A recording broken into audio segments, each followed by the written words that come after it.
Question number 7. We had started this question. Can you tell me in this question we have completed up to what? Okay, prime cost, as far as I remember, I think there was one working note that was pending from my side.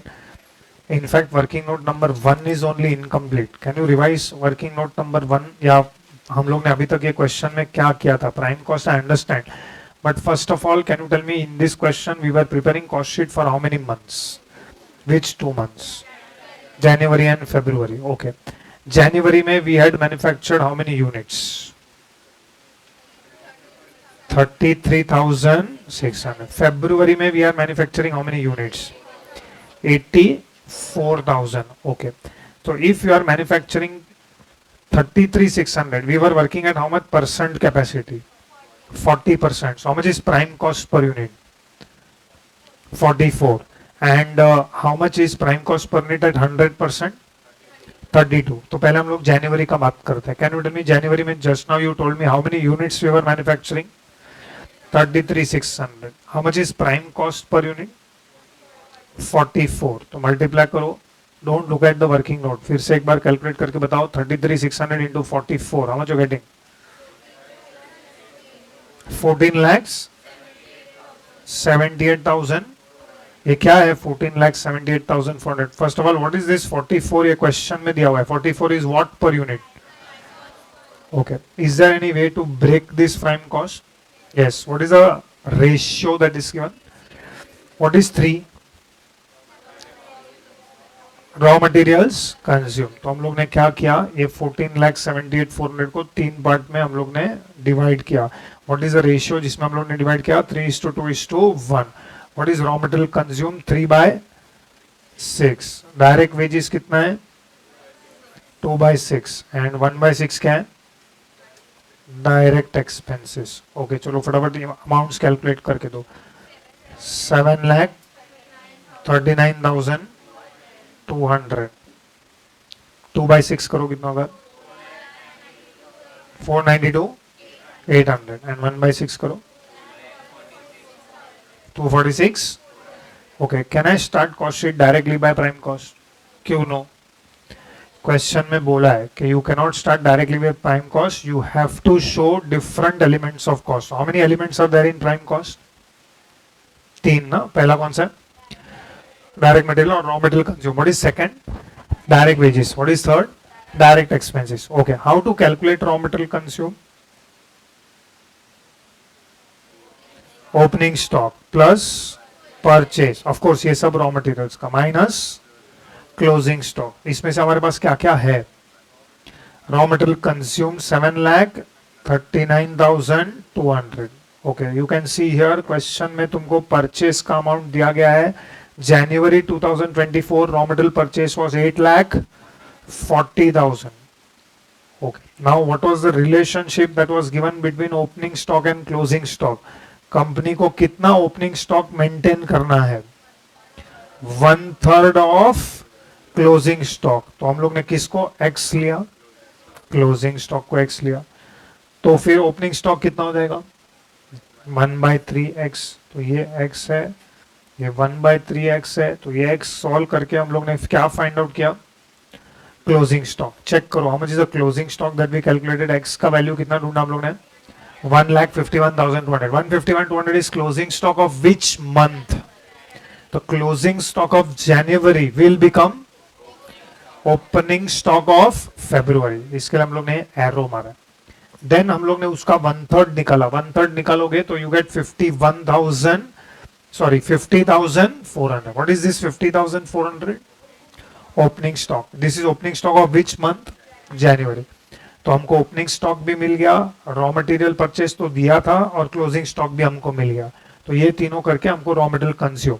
This is what we have to do it because question में clearly बोला है कि you have to show it separately, otherwise वो लोग marks नहीं देंगे.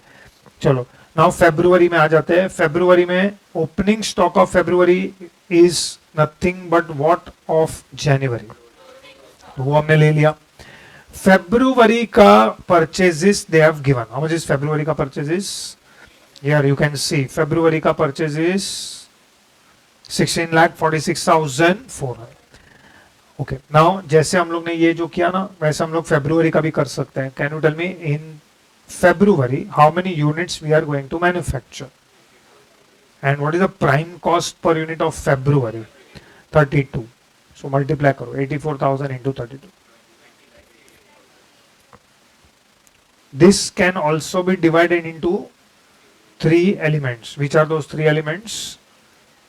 Raw material consumed, direct wages, direct expenses. Bolo, what is the ratio? 3:2:1. करो चलो 3/6. 13 lakhs 44,000. 2/6 8 lakh 96 and 4 lakh 48,000. Now raw material consume का हम लोग सेम फॉर्मूला यूज करेंगे. इस बार हमारे पास ओपनिंग स्टॉक है, परचेस भी है और कंज्यूम भी है. Can we find out closing stock? तो वो हम लोग ने किया, उसका वर्किंग नोट लिखना है. तो go to working note, give the heading February 2024. Don't put new working note number, ये वही वर्किंग नोट नंबर है. इफ यू सी हम लोग ने हेडिंग में लिखा है we are calculating opening stock and closing stock. Right on February 2024, underline that.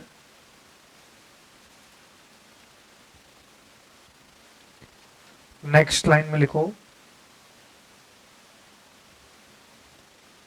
Company worked at, company worked at, बोलो फेब्रुवरी में company has worked at what percentage of capacity? 100%. Company worked eight 100% capacity.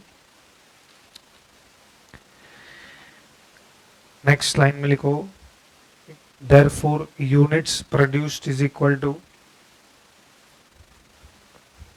therefore units produced equal to 84,000 units. Next line, prime cost at 100% capacity equal to rupees 32 per unit. Bracket में given. Next line, therefore prime cost equal to, अभी हम total prime cost calculate कर रहे हैं, 84,000 units into 32. बोलो how much? 26,88,000. Next line में लिखो therefore raw materials consumed equal to,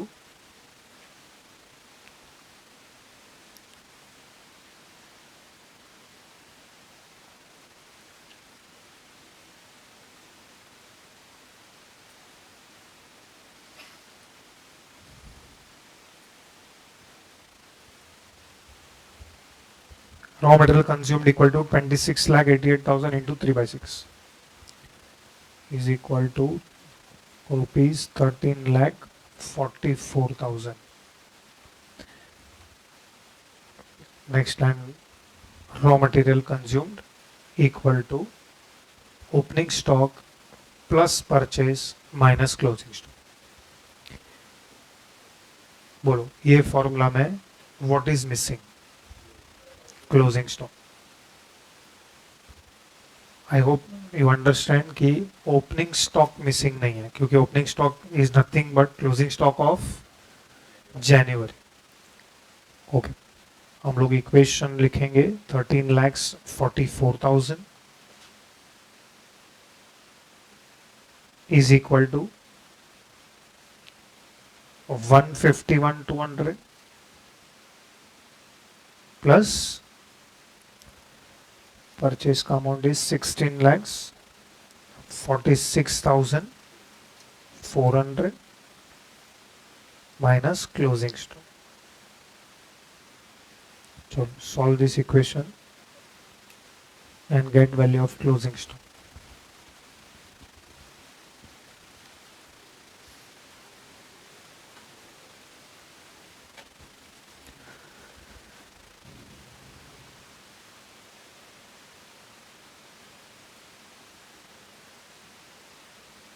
What is answer? 4,53,600. I think हम लोग ने वो लिखा भी है 453,600. चलो यहाँ तक का प्रेजेंटेशन एक बार you can go through. I think all figures we have calculated. They have clearly asked first part में to prepare what? Or in fact there is only one part. They have asked us to prepare what? Cost sheet. वही चल रहा है. लेकिन cost sheet बनाने के लिए हम लोग कहाँ तक पहुँचे? Prime cost. चलो आगे का format. See इसमें तीनों आ गया. We have written direct material consumed. We have also written direct wages. We have also written direct expenses. चलो आगे format. We have to speak out the format. बोलो prime cost के बाद next क्या आता है? क्या करने का उसको? Add. लिखो next line. Add factory overheads.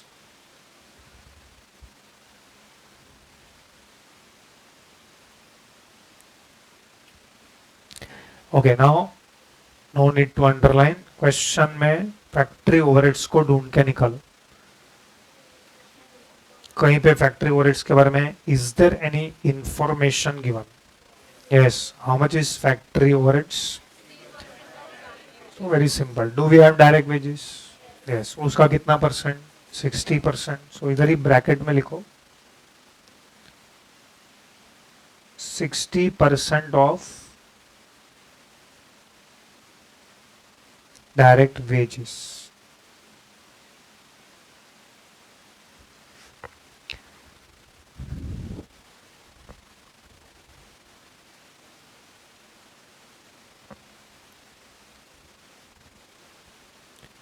Okay. How much is direct wages for January 2024? 4,92,800. उसका 60% करो. 2,95,680. Okay. And for February 5,37,600. दोनों का पर यूनिट फाइंड आउट करो.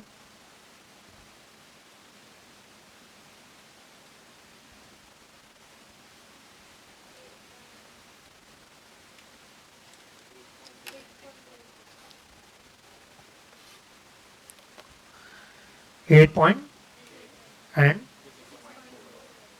41. 6.4140. Okay, just do one thing. यहाँ पे raw material consumed, direct wages and direct expenses, ये तीनों का भी पर यूनिट दो. Calculate per unit for direct materials consume. What is the figure of direct material consume जनवरी 2024 में? 7,39,200. इसको हम कितने यूनिट से डिवाइड करेंगे? 33,600. बोलो कितना है? 22. Can we say 22 is 3/6 of 44? 44 per unit है ना, उसका 3/6 22 हो जाएगा. ये 44 को भी 3/6, 2/6, 1/6 कर सकते हो. बोलो how much is direct wages per unit? पहले इसका खत्म कर दो ना यहाँ पे. For January, then go for February. Don't do simultaneously. 14.67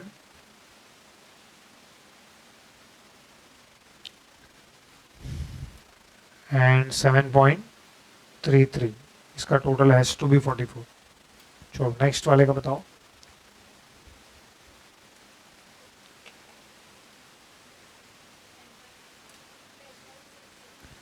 $10.67. Okay. And direct expenses 5.33. Okay, we have reached up to factory overheads. We should total at this stage. इसको हम total करेंगे. Put a totaling line across all columns.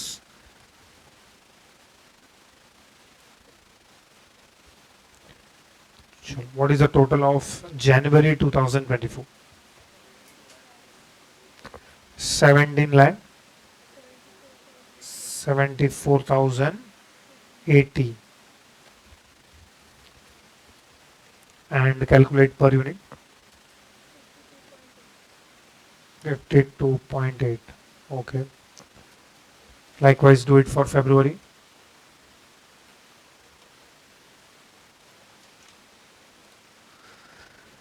बोलो February का total बताओ. 32 lakhs 20,600 per unit 38.4. इसका क्या नाम रखें? What is this going to be called as? Gross factory cost. But gross के बाद हम लोग क्या add और less कर दें? Opening stock of work in progress and तो opening closing stock of work in progress है क्या question? नहीं, तो इसको डायरेक्टली क्या बुलाने का? Factory cost. Opening closing stock of work in progress कब रहेगा तो ही we will write what? Gross. Otherwise directly we will write what? Factory cost. Factory cost का और एक नाम था, do you remember? Works cost. चलो फैक्ट्री कॉस्ट तक हम लोग पहुंच गए. आगे फॉर्मेट याद दिलाओ. Quality control cost. Do we have quality control? ऐसा डायरेक्ट नो मत बोलो, क्वेश्चन देखो, क्वेश्चन थोड़ा बड़ा है.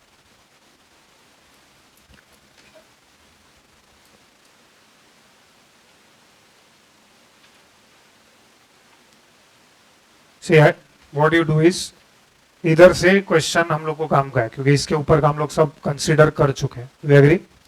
फैक्ट्री ओवरहेड्स हो गया ना हम लोग का. ओके, इसके नीचे quality control cost can you find? नहीं. चलो नेक्स्ट क्या होता है? Do we have research and development cost? Okay. Next क्या होता है? Do we have administration expenses related to production? कैसे पता चला? Clearly, what is written here? Fixed administration expenses. Production cost. तो इसको यहाँ पे ऐड करना पड़ेगा. चलो right down add.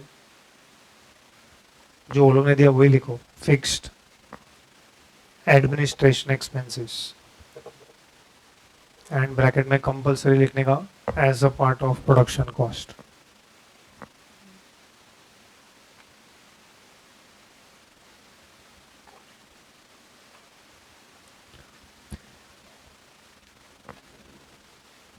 Okay, first question. How much is fixed administration expenses?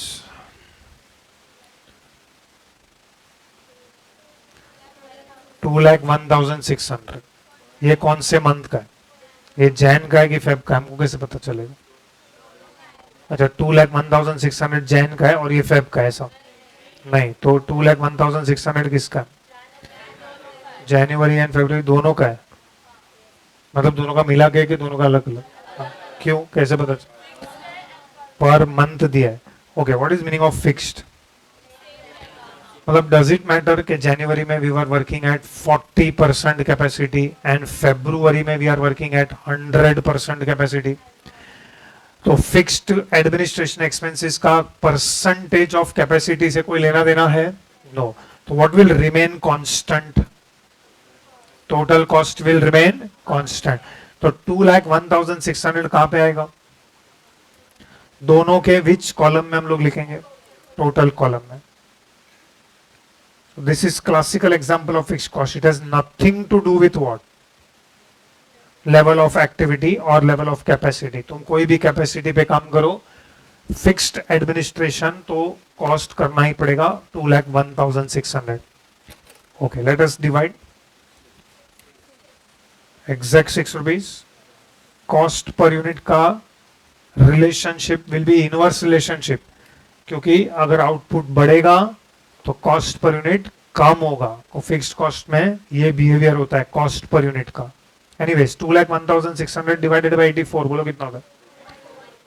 2 point. Okay, बोलो नेक्स्ट क्या होता है फॉर्मेट में? हम लोग कहां तक पहुंचे थे फॉर्मेट में वो याद है? Administration expenses related to production. Next क्या आता है? Less sale of which scrap? Factory scrap. Check करो सेल ऑफ फैक्ट्री स्क्रैप है क्या?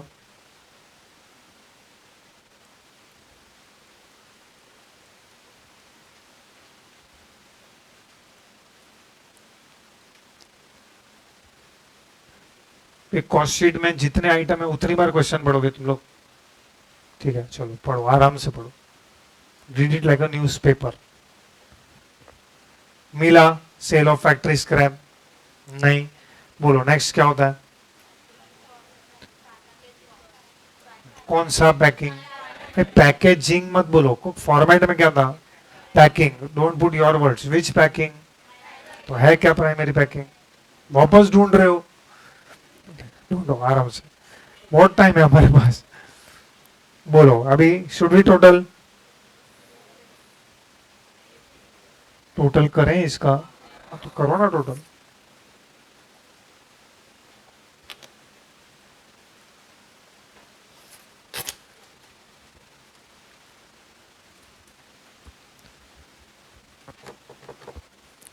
बोलो चलो वन बाय वन अमाउंट बताओ। 19,75,600, ओके।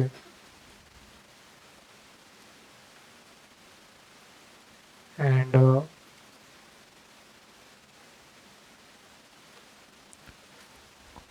बोलो नेक्स्ट, टोटल क्या है, 34,27,200 and per unit will be 40.8। अब इसका कुछ नाम रखो।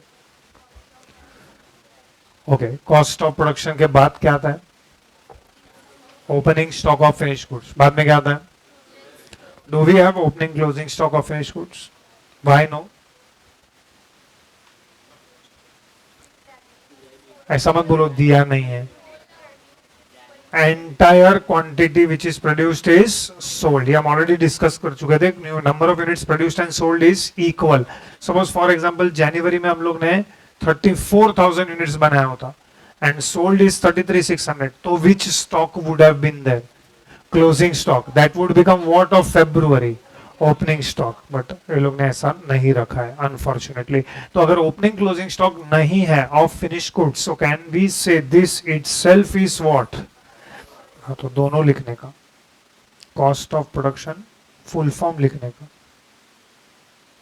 हमको एग्जाम एक ही बार देना है तो सब कुछ लिखने का, slash cost of goods sold.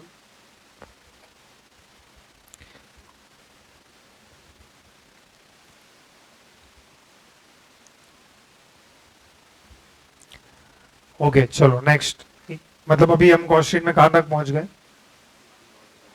Cost of goods sold. बोलो कॉस्ट ऑफ गुड्स सोल्ड के नीचे क्या आता है, which administrative overheads, is it that, वापस क्वेश्चन पढ़ो, एक मिनट, अभी क्वेश्चन कहां तक हो गया हमारा, ऑफ कोर्स बीच में चाहिए तो पेंसिल से टिक मार्क कर देने का, जो हमने किया। Do we have administrative overheads, general, yes, कहां है, नहीं है, और अच्छा by the way next which overheads are there, selling and distribution, do we have selling and distribution, हाँ भरपूर है। यहां से स्टार्ट करता है, fixed selling and distribution expenses, पहले यहां पे लिखो next and add fixed, sorry selling and distribution overheads, add selling and distribution overheads.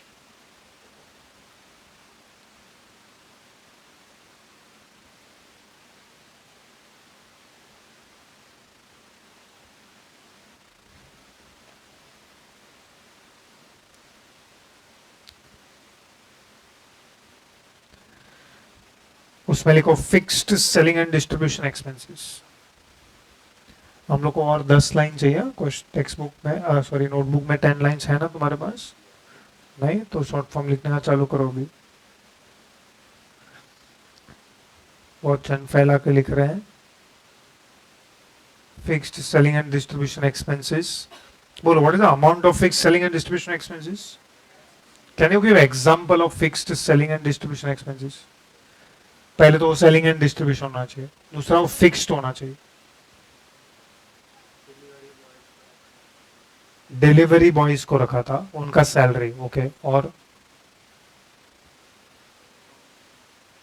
Advertisement, advertisement okay, अगर हम लोग ने कभी फिक्स्ड पे किया तो. Again the same discussion, what is the amount of fix selling and distribution? 1,68. 1,68 कौन सा है, जनवरी का है कि फेब्रुवरी का? दोनों का है, तो दोनों में 168 लिख दो. अभी हमको पर यूनिट कैलकुलेट करना पड़ेगा सबका, because we don't have inner column. If we had inner column, ये सब हम इनर कॉलम में लिखते हैं और फिर बाद में finally selling and distribution overheads या एक्सपेंसेस का टोटल हम आउटर कॉलम में लेके जाते हैं.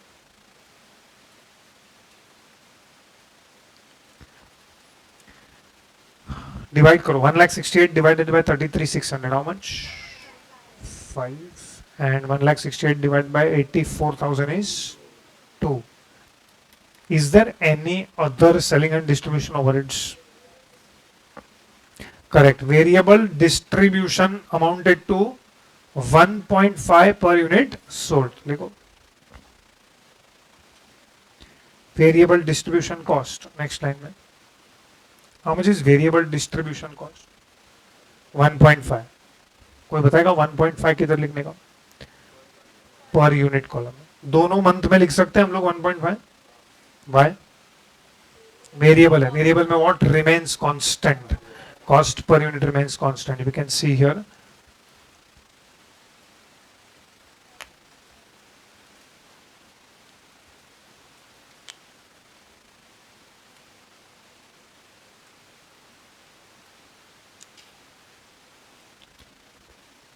बोलो, मल्टीप्लाई करने के बाद क्या अमाउंट है?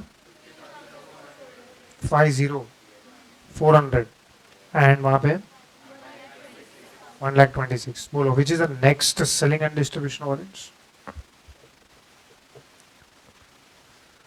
ये जो चार है वो लोग का क्या करने का? What is this 4, 1, 2, 3, 4? What they have given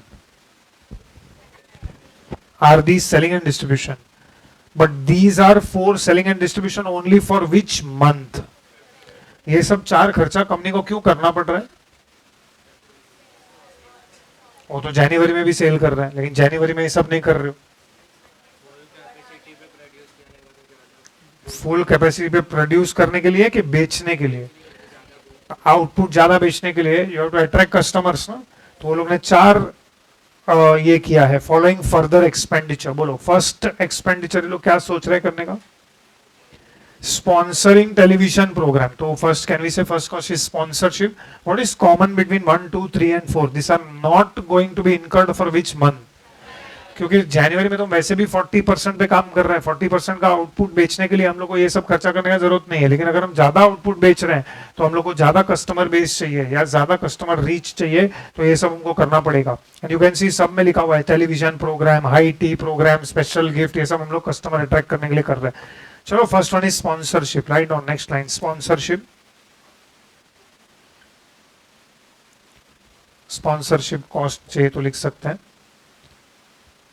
26,250. कितना लिखने का? 26,250.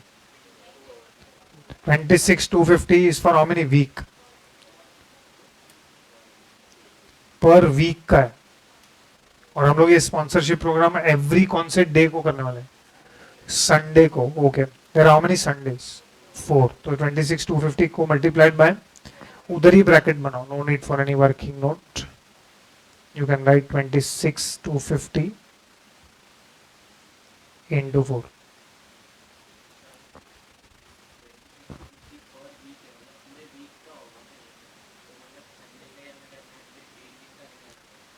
No, it is fixed. 26,250. 26,250 is for one week. It is not per day. Television program, for example तू जाएगा एडवर्टाइजमेंट एजेंसी को, बोलेगा कि मेरे को एड चलाने का, तो बोलेगा 26,250. तुम 7 दिन चलाओ या 1 दिन चलाओ, मैं तो 26,250. लेकिन हम लोग संडे चूज किया क्योंकि संडे को ज्यादा लोग घर पे रहते हैं तो टीवी ज्यादा देखते रहे. अभी तो सब वैसे भी ओटीटी देख रहे हैं, लेकिन ये अभी भी ये लोग टीवी में बिलीव कर रहे हैं. चलो, 26,250 पर वीक इंटू 4.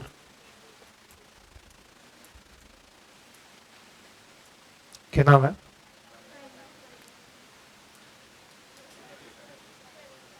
फरवरी में आएगा कि जनवरी? तो जैन में नहीं आएगा. 1,05,000.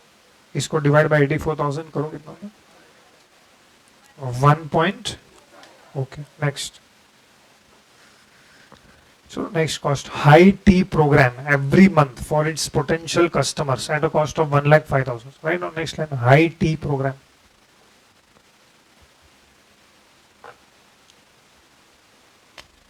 अगेन इसमें कोई कैलकुलेशन नहीं है क्योंकि ऑलरेडी हमको अमाउंट दे दिया है. बोलो कौन से मंथ में आएगा?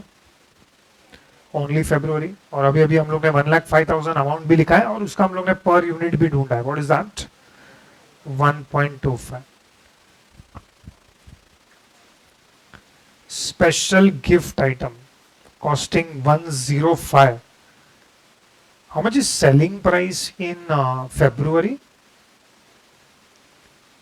How much is selling price in February? 61 का selling price और special gift item costing 105. अच्छा 105 on sale of dozen units. एक डजन पे हम लोग को 105 का स्पेशल गिफ्ट आइटम देना पड़ेगा. तो हमको कितने स्पेशल गिफ्ट आइटम्स देने पड़ेंगे? मतलब व्हाट इज द कैलकुलेशन जो हम लोग करेंगे? Can I multiply 105 bye the वे हम लोग कौन से मंथ में ये सब करने वाले हैं? फरवरी. What is the sale that is going to take place in February? 84. So can we multiply 105 by 84,000? नहीं, तो पहले 84,000 को किससे डिवाइड करेंगे? 12 से डिवाइड करेंगे तो नंबर ऑफ क्या मिलेगा? Dozens into 105. चलो, या फिर 105 को 12 से डिवाइड करो तो पर यूनिट मिल जाएगा. एनीवेज लिखो पहले next line, special gift items या स्पेशल गिफ्ट्स. उधर ही ब्रैकेट बनाना है हम लोग को. Don't waste lines, single line में खत्म हो जाना चाहिए. बोलो स्टार्ट किससे करेंगे? 84,000 इंटू 1/12 इंटू 105. ये 1/12 क्यों किया हम लोग ने? पर मंथ फाइंड आउट करने के लिए नहीं, हाँ वो डजन्स को कन्वर्ट करने के लिए या number of dozens find out करने के लिए रादर. बोलो कितना है? 7,35,000. 8 पॉइंट. ओके, ये भी कम लग रहा है तो और भी हम क्या कर रहे हैं? Lucky draw scheme. Lucky draw scheme is introduced every month. कितने प्राइजेस हम लोग दे रहे हैं? First prize, second prize, third prize and consolation prizes. Okay, पहले लिखो तुझे नेक्स्ट लाइन,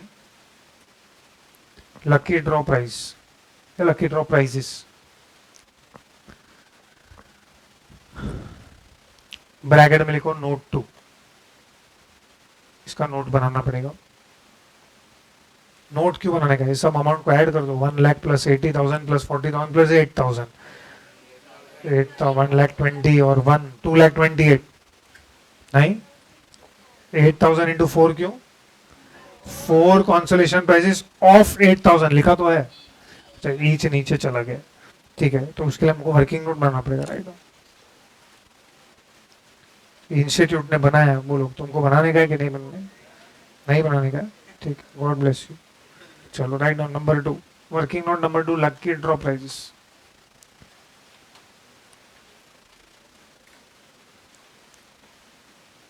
ऐसा एक छोटा टेबल बनाओ, पर्टिकुलर्स रुपीस. क्या लगता है कितने लाइन का टेबल बनाना चाहिए? 4 से 5 लाइन. 4 ही तो प्राइस है और एक टोटल और एक हेडिंग. 6 लाइन का टेबल.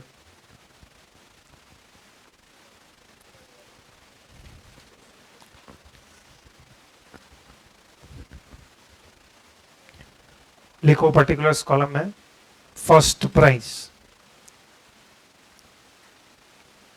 और रुपीस कॉलम में अमाउंट लिखो. हमको एक ही रुपीस कॉलम चाहिए, इनर रुपीस आउटर रुपीस नहीं चाहिए. और मैंने बोला टेबल बनाओ, अकाउंट बनाने के लिए नहीं बोला है. तुम्हारे क्या है, खून में अकाउंट्स बसा हुआ है. वो खून में से हमको अकाउंट्स निकाल के थोड़ा बहुत कॉस्टिंग एफएम के लिए जगह बनाना पड़ेगा. बोलो फर्स्ट प्राइस में क्या लिखेंगे? 1 लाख, 1 लाख का first prize. Okay, second prize 80,000. First prize 1 lakh, second prize 80,000, third prize 40,000. Just you have to copy from the question. And last में लिखो consolation prices.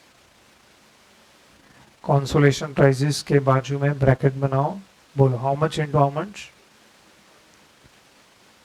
Yes, 8,000 into 4. 32,000 and now total the rupees column. बोलो कितना आया? 2,52,000. This will also come in which column? जनवरी में कि फरवरी में? फरवरी में.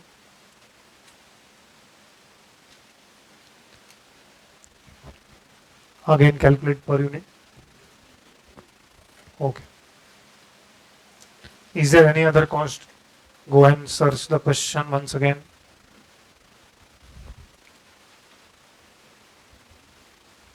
और कोई कॉस्ट बच गया है?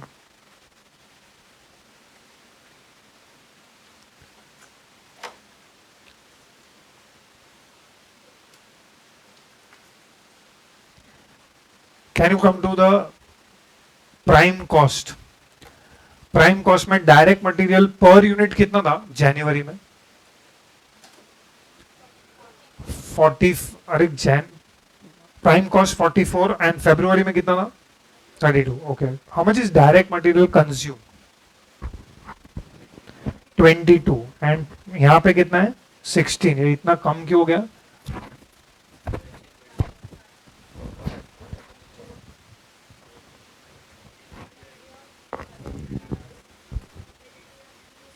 पीछे दिया है, चलो कोई तो क्वेश्चन पढ़ के बैठा है, ब्रैकेट में इतना बड़ा स्टोरी दिया है नोट में.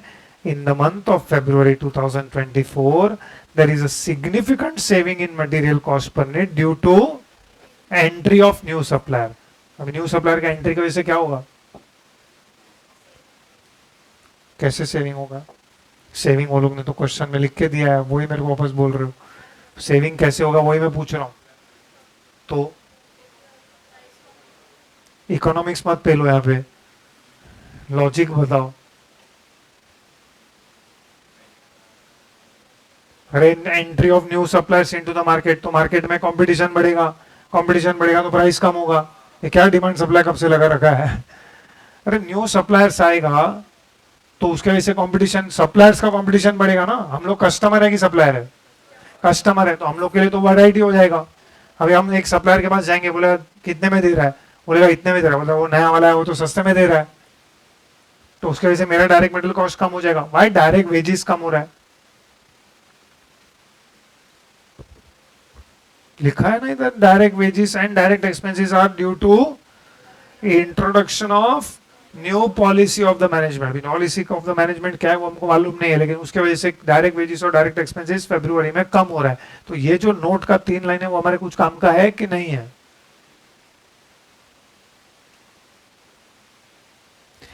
ये जो नोट उसने लिख के दिया है, ये जो ज्ञान लिख के दिया है वो हमारे कुछ काम का है कि नहीं है? नहीं है. ऑलरेडी हम प्राइम कॉस्ट तो कर चुके हैं, अब इसका क्या करें? मतलब actually if you read the question ना, ये कुछ काम का नहीं है. ये टेबल में इफ यू रिमेंबर सिर्फ हमारे ये और ये काम का है. मतलब एक्चुअली सम का साइज बड़ा है कि छोटा है? छोटा है, लेकिन अननेसेसरी वो लोग ने साइज क्या बड़ा. एग्जाम के 3 घंटे में हम लोग जैसे ये सम देखेंगे, बोले ये हमसे अभी ना हो पाएगा. अच्छा, कल हम लोग ने एक क्वेश्चन सॉल्व किया था, उसका साइज देखा था, क्या था वो 3 वीक वाला क्वेश्चन. तो हम लोग क्या करेंगे, मतलब साइज ऑफ द क्वेश्चन है, ये छोटा लग रहा है, पहले ये सॉल्व करते हैं. तो ऐसा साइकोलॉजी एग्जाम में नहीं लगाने का कि छोटा क्वेश्चन है तो आंसर भी छोटा रहेगा, और बड़ा क्वेश्चन है. अभी ये क्वेश्चन हम लोग जो सॉल्व कर रहे हैं, एक्सेप्ट वर्किंग नोट नंबर 1, वो भी क्वाइट लॉजिकल था. Except working note number 1 it was actually cost sheet का फॉर्मेट, बाकी कुछ था नहीं उसके अंदर. You just have to put it. हाँ, you have to think about the format. And हम लोग ये ऑलरेडी 2 तरीके का सम कर चुके हैं, और format was almost similar in both the questions. ठीक, चलो टोटल कर देते हैं.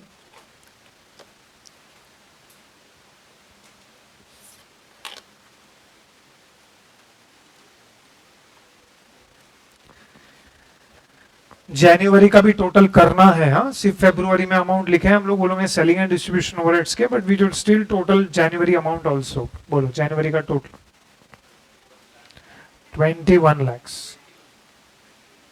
Exact 21 lakhs. अच्छा, आगे भी है 21,94,000.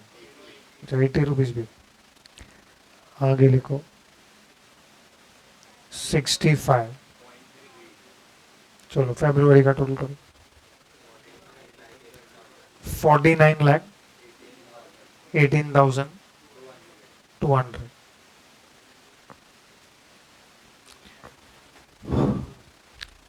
पर यूनिट का टोटल करो. What is this as per format? Cost of sales. Can we stop the cost sheet here at cost of sales? Why no? जब बहुत जन yes बोल रहे. Profit calculate करना पड़ेगा. Why? Question में बोला है. And also you are required to calculate what? Profit earned. Cost of sales में profit को हम क्या करेंगे? Add. और लास्ट में लिखेंगे सेल्स. चलो वापस से एक बार आखिरी बार क्वेश्चन पढ़ के बताओ कि how much was selling price in January. 68.8. तो can we write that in per unit column. जनवरी के पर यूनिट कॉलम में 68.8. और अभी और एक बार क्वेश्चन में चले ही जाओ क्योंकि फरवरी का सेलिंग प्राइस भी हमको ढूंढना पड़ेगा. 61.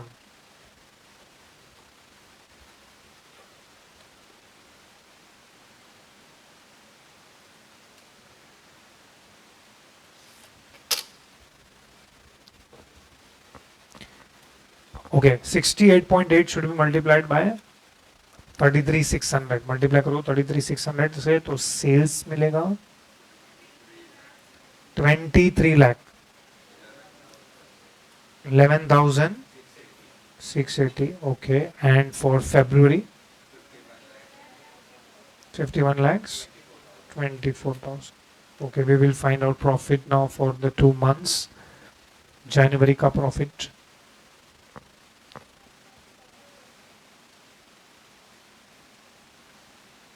1,70,000 1,17,600.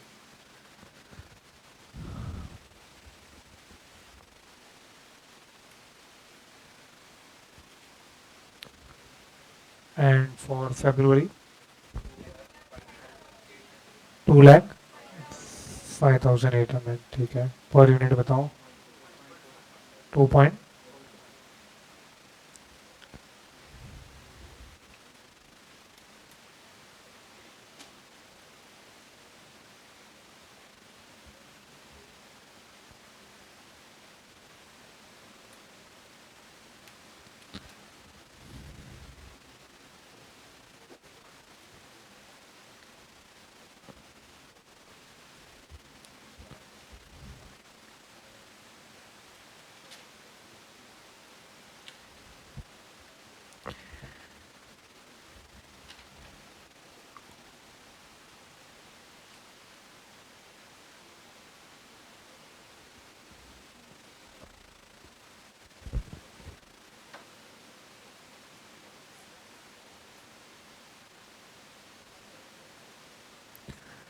चलो let last question of this chapter.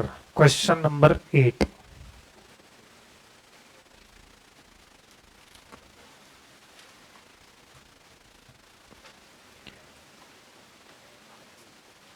ये क्वेश्चन जो हम लोग सॉल्व कर रहे हैं ना, क्वेश्चन नंबर 8, इसका 3 से 4 अलग अलग वर्जन है. बट इंस्टीट्यूट ने क्या किया है, खाली नाम चेंज किया. We are reading question number 8. Again, examination question. X Limited manufacture 2 types of pens, super pen and normal pen. Cost data for the year ended 30th September 2019 is as follows. Direct material 8 lakh, direct wages 4 lakh 48, production overheads 1 lakh 92. So total is 14 lakh 40,000. It is further ascertained that direct material cost in super pen was twice as much of direct material in normal pen. Direct wages for normal pen were 60% of those for super pen. Production overheads per unit was at the same rate for both the types. Administration overhead was 200% of direct labor for each. Selling cost was 1 rupee per super pen. Production and sales during the year were as follows. Production number of units for super pen 40,000, for normal pen 1,20,000, and sales for super pen 36,000.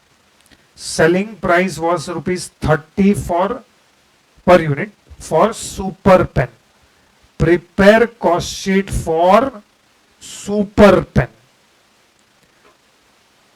First मुझे एक ही question का answer दो. What is new in this question? हम लोग ने total 9 question solve किए हैं. ये लास्ट क्वेश्चन है. वो 9 क्वेश्चंस एंड दिस क्वेश्चन में, ये क्वेश्चन में ऐसा क्या नया है? 2 प्रोडक्ट है. What are the name of the 2 products? हाँ, तो अभी है ना ऐसा ही इंस्टीट्यूट का ऐसा ही एक क्वेश्चन है, सेम ऐसा ही वर्जन का, जो मास्क पे है. मास्क तो एक क्लॉथ मास्क है और एक नायलॉन मास्क, ऐसा कुछ तो लोग ने नाम रखा है. एक मास्क पे है और एक पेन ड्राइव पे है. कुछ नहीं किया है, खाली नाम चेंज किया और ऐसे ही क्वेश्चन लोग ने रिपीट किया. Anyways, second question that I want to ask. Product 2 है, लेकिन वो लोगों ने कॉस्ट शीट सिर्फ कौन से प्रोडक्ट का पूछा है? सुपर पेन का पूछा है. They have not asked you to prepare cost sheet for normal pen. अगर वो लोग ने हमको दोनों पेन का कॉस्ट शीट बनाने के लिए बोला होता तो क्या करने का वो मैं बाद में बताऊंगा. I will show you how to do that, but right now we will only focus on cost sheet of which pen. Okay, point number 3, cost sheet का फॉर्मेट क्या होगा? व्हेन आई से फॉर्मेट मतलब हेडिंग्स क्या लेना पड़ेगा? Particulars. Very good. चलो particulars से हम स्टार्ट करेंगे बाद में. रुपीस. रुपीस में कितने कॉलम आएंगे? 2. Inner column, outer column. However ये क्वेश्चन में तुम एक ही रुपीस का कॉलम बना सकते हो. Inner column you can avoid, because हम लोग इनर कॉलम क्यों बनाते थे? इफ यू रिमेंबर, अंदर क्या?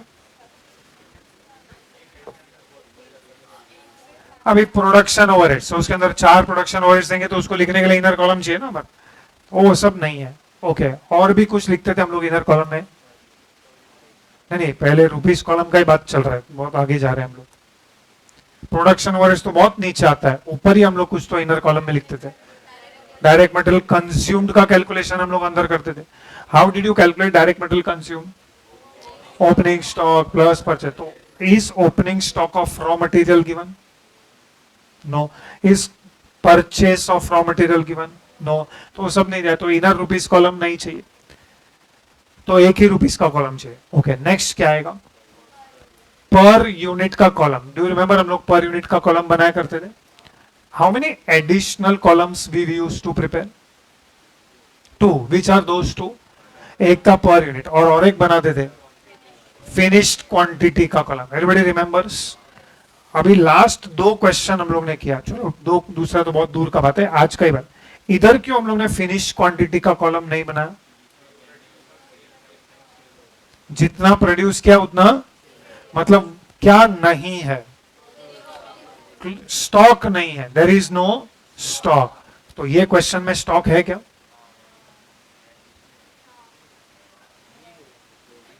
अरे मैंने किधर कुछ बोला? अरे ये क्वेश्चन में स्टॉक है क्या? कैसे पता चला? अच्छा, by the way in this question we are preparing cost sheet for which product? Okay, super pen का पहले तो फिनिश यूनिट्स दिया है क्या? ओके, सुपर पेन का प्रोडक्शन कितना है, सेल्स कितना है, तो डिफरेंस क्या है? क्या है? Closing stock. Do you agree? Is there any opening stock?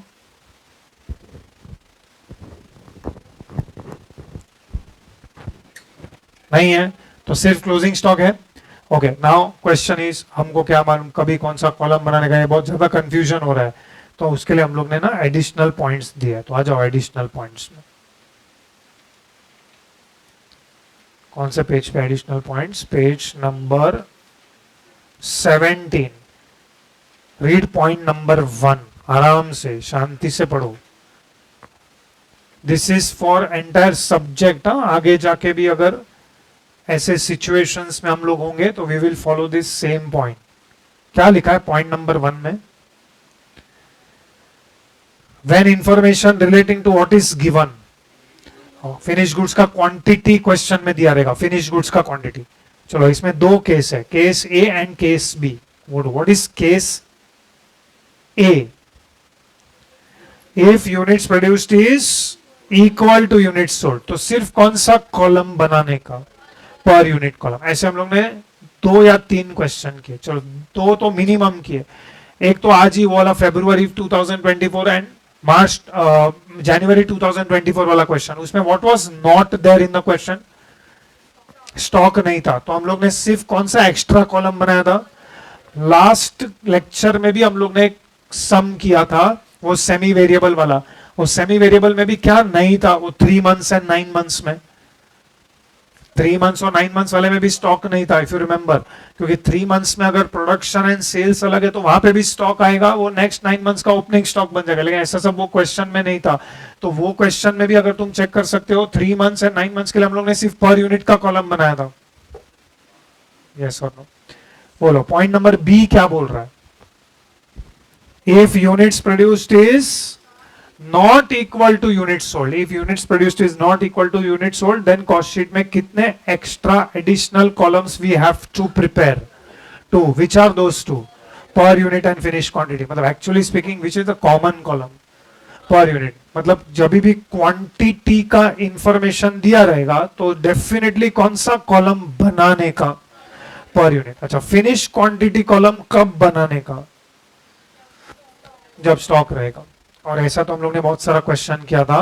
We had done question number 4 if you remember, जो पहली बार हम लोग ने फॉर्मेट बनाया था, where we had finish quantity column also. Question 4 में we had done, I think question number 5 में आल्सो वी हैड डन वो लेदर बैग्स वाले क्वेश्चन में, जहां पे per unit and finish quantity column बनाया हम लोग ने. तो कैन यू टेल मी ये क्वेश्चन में जो हम कर रहे हैं वो सुपर पेन वाला, फाइनली अभी फॉर्मेट क्या बनेगा? पर्टिकुलर्स बनेगा. बाद में नॉर्मली 2 रुपीस कॉलम होता है, inner rupees and outer column. But ये क्वेश्चन में इनर रुपीस कॉलम नहीं चाहिए. तुमको बनाना है तो बना सकते हो, खाली रहेगा. फिर रुपीस में एक ही कॉलम चाहिए. Then per unit and last में let us be ready with the format, क्योंकि इसमें भी मुझे वर्किंग नोट्स बनाने हैं एंड उसके लिए मेरे को एक पेज का कॉस्ट शीट चाहिए. By the way once again can you tell me that ये क्वेश्चन में we have to prepare cost sheet only for which pen? Okay, can you tell me finally, अभी हम लोग कॉलम्स बना रहे हैं, तो ऑलरेडी हम लोग कितने कॉलम्स डिसाइड कर चुके हैं? 4. तो बनाओ.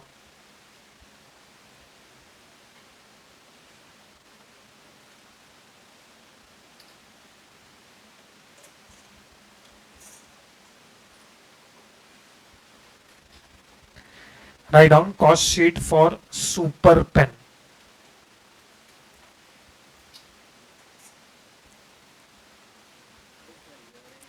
For the year ended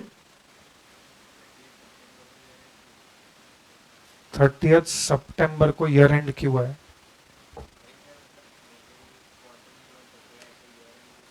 I understand, मतलब ये लोगों ने दिया है, क्या करूं?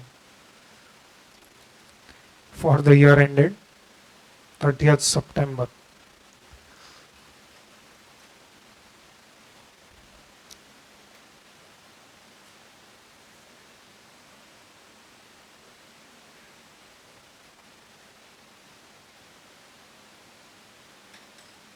Finish quantity in units.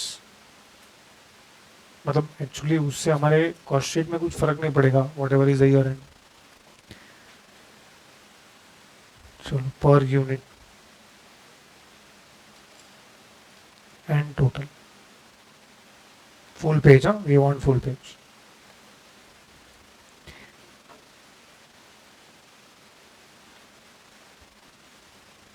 Okay, now listen to my question very carefully.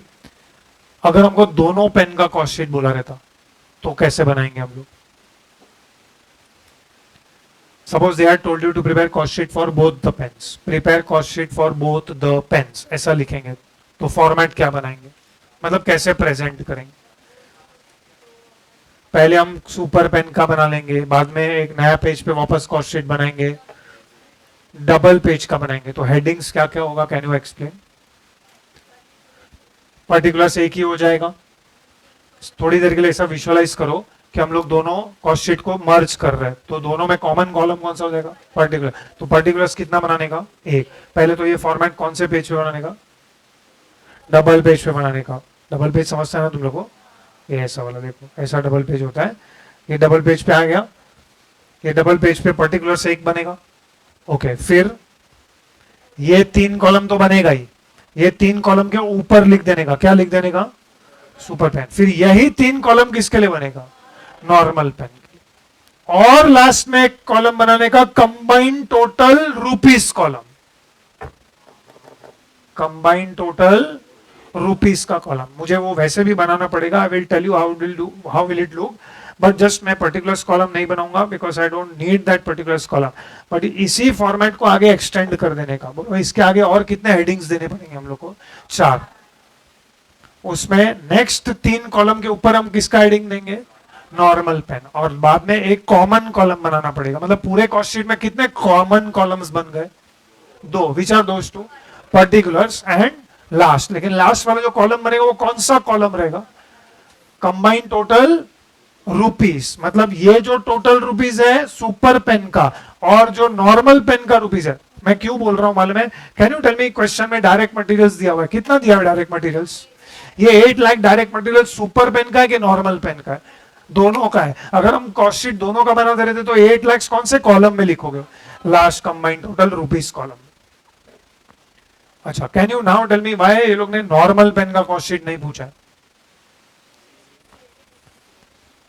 कौन सा इंफॉर्मेशन तुमको नॉर्मल पेन के बारे में नहीं दिया है, सेलिंग प्राइस, मतलब प्रैक्टिकली सेलिंग प्राइस नहीं दिया। मतलब तुमको चाहिए तो तुम प्रैक्टिस के लिए बना सकते हो, लेकिन वहां पे तुमको कॉस्ट ऑफ सेल्स तक रुकना पड़ेगा, उसके आगे तुम उसका क्या नहीं फाइंड आउट कर पाओगे, प्रॉफिट या फाइंड आउट नहीं कर पाओगे। Did you get what I am saying, okay. चलो, now coming back to our question, because they are asking us for super pen, लेकिन मेरे को वैसे भी नॉर्मल पेन का डिस्कस करना ही पड़ेगा। सो नॉर्मल पेन में कैसा आएगा, तुमको चाहिए तो मैं लिख देता हूं, तुम मत लिखो।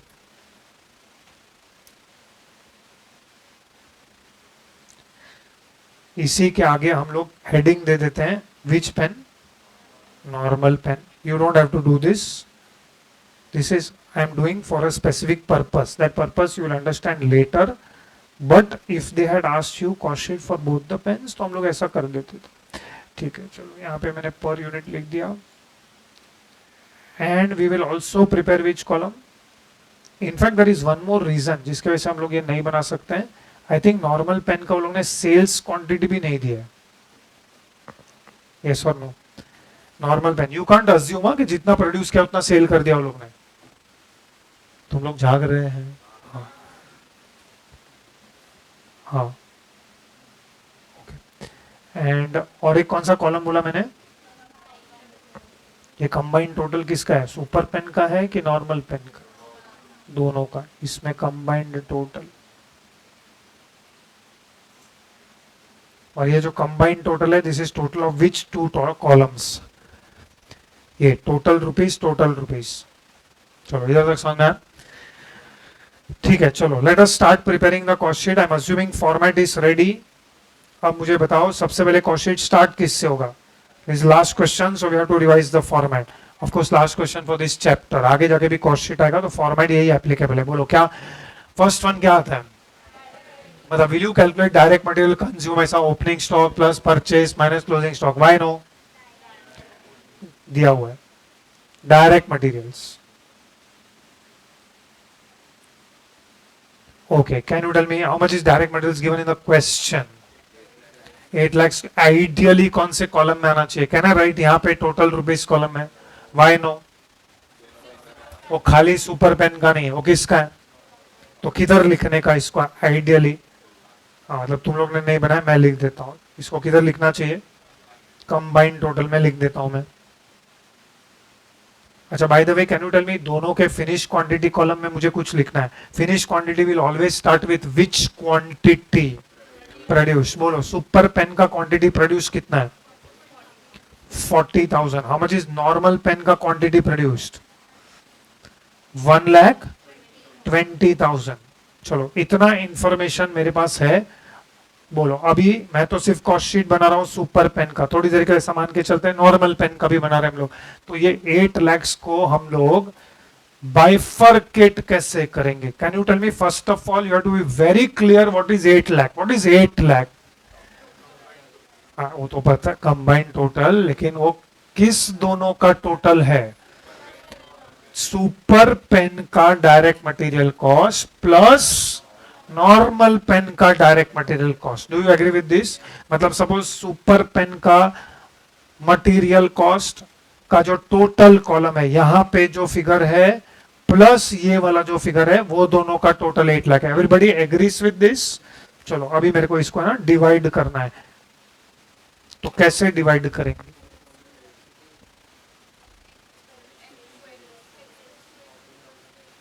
$40,000 एंड 1,20,000 के रेशियो में. Okay, so this is one opinion. वो बोल रहा है सिंपल है, हम लोग यूनिट्स प्रोड्यूस्ड के रेशियो में डिवाइड कर देंगे. नहीं, क्यों नहीं? पॉइंट नंबर 1 में कोई इंफॉर्मेशन दिया तो उसको रिस्पेक्ट देना पड़ेगा. ओके, तो पढ़ते हैं. Direct material cost in super pen was twice as direct material in normal pen. तो इसको यूज करके हम लोग को वो 8 lakhs को ब्रेक करना पड़ेगा. हाँ तो करके दो. अच्छा पॉइंट्स में आ रहा है. ठीक, एक मिनट में लिख देता हूँ. आई होप सबको ये समझ में आया कि 40,000 एंड 1,20,000 क्यों गलत है. क्यों गलत है? बिकॉज वो इंफॉर्मेशन दिया हुआ है. What is the information that is given? हाँ, तो उसको हम लोग यूज करेंगे. बोलो तुम लोग ने क्या आंसर क्या फाइंड आउट किया? 5,33,333. ये कौन से पेन का?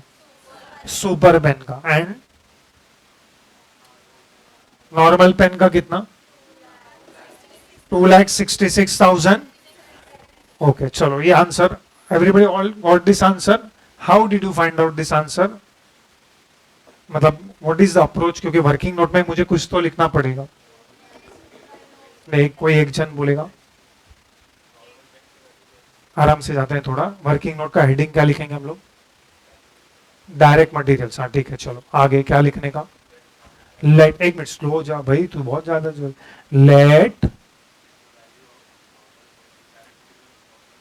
Late which cost? which cost?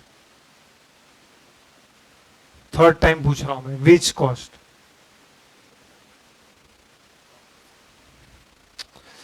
ये मेरा क्वेश्चन नहीं समझ रहा है. तुमने x लिया, मैं ये पूछ रहा हूं किसको x लिया? अरे बेटा, डायरेक्ट मटेरियल ऊपर हेडिंग में तो लिख दिया है. डायरेक्ट मटेरियल का क्या x है? टोटल कॉस्ट को x लिया है कि पर यूनिट को x लिया है?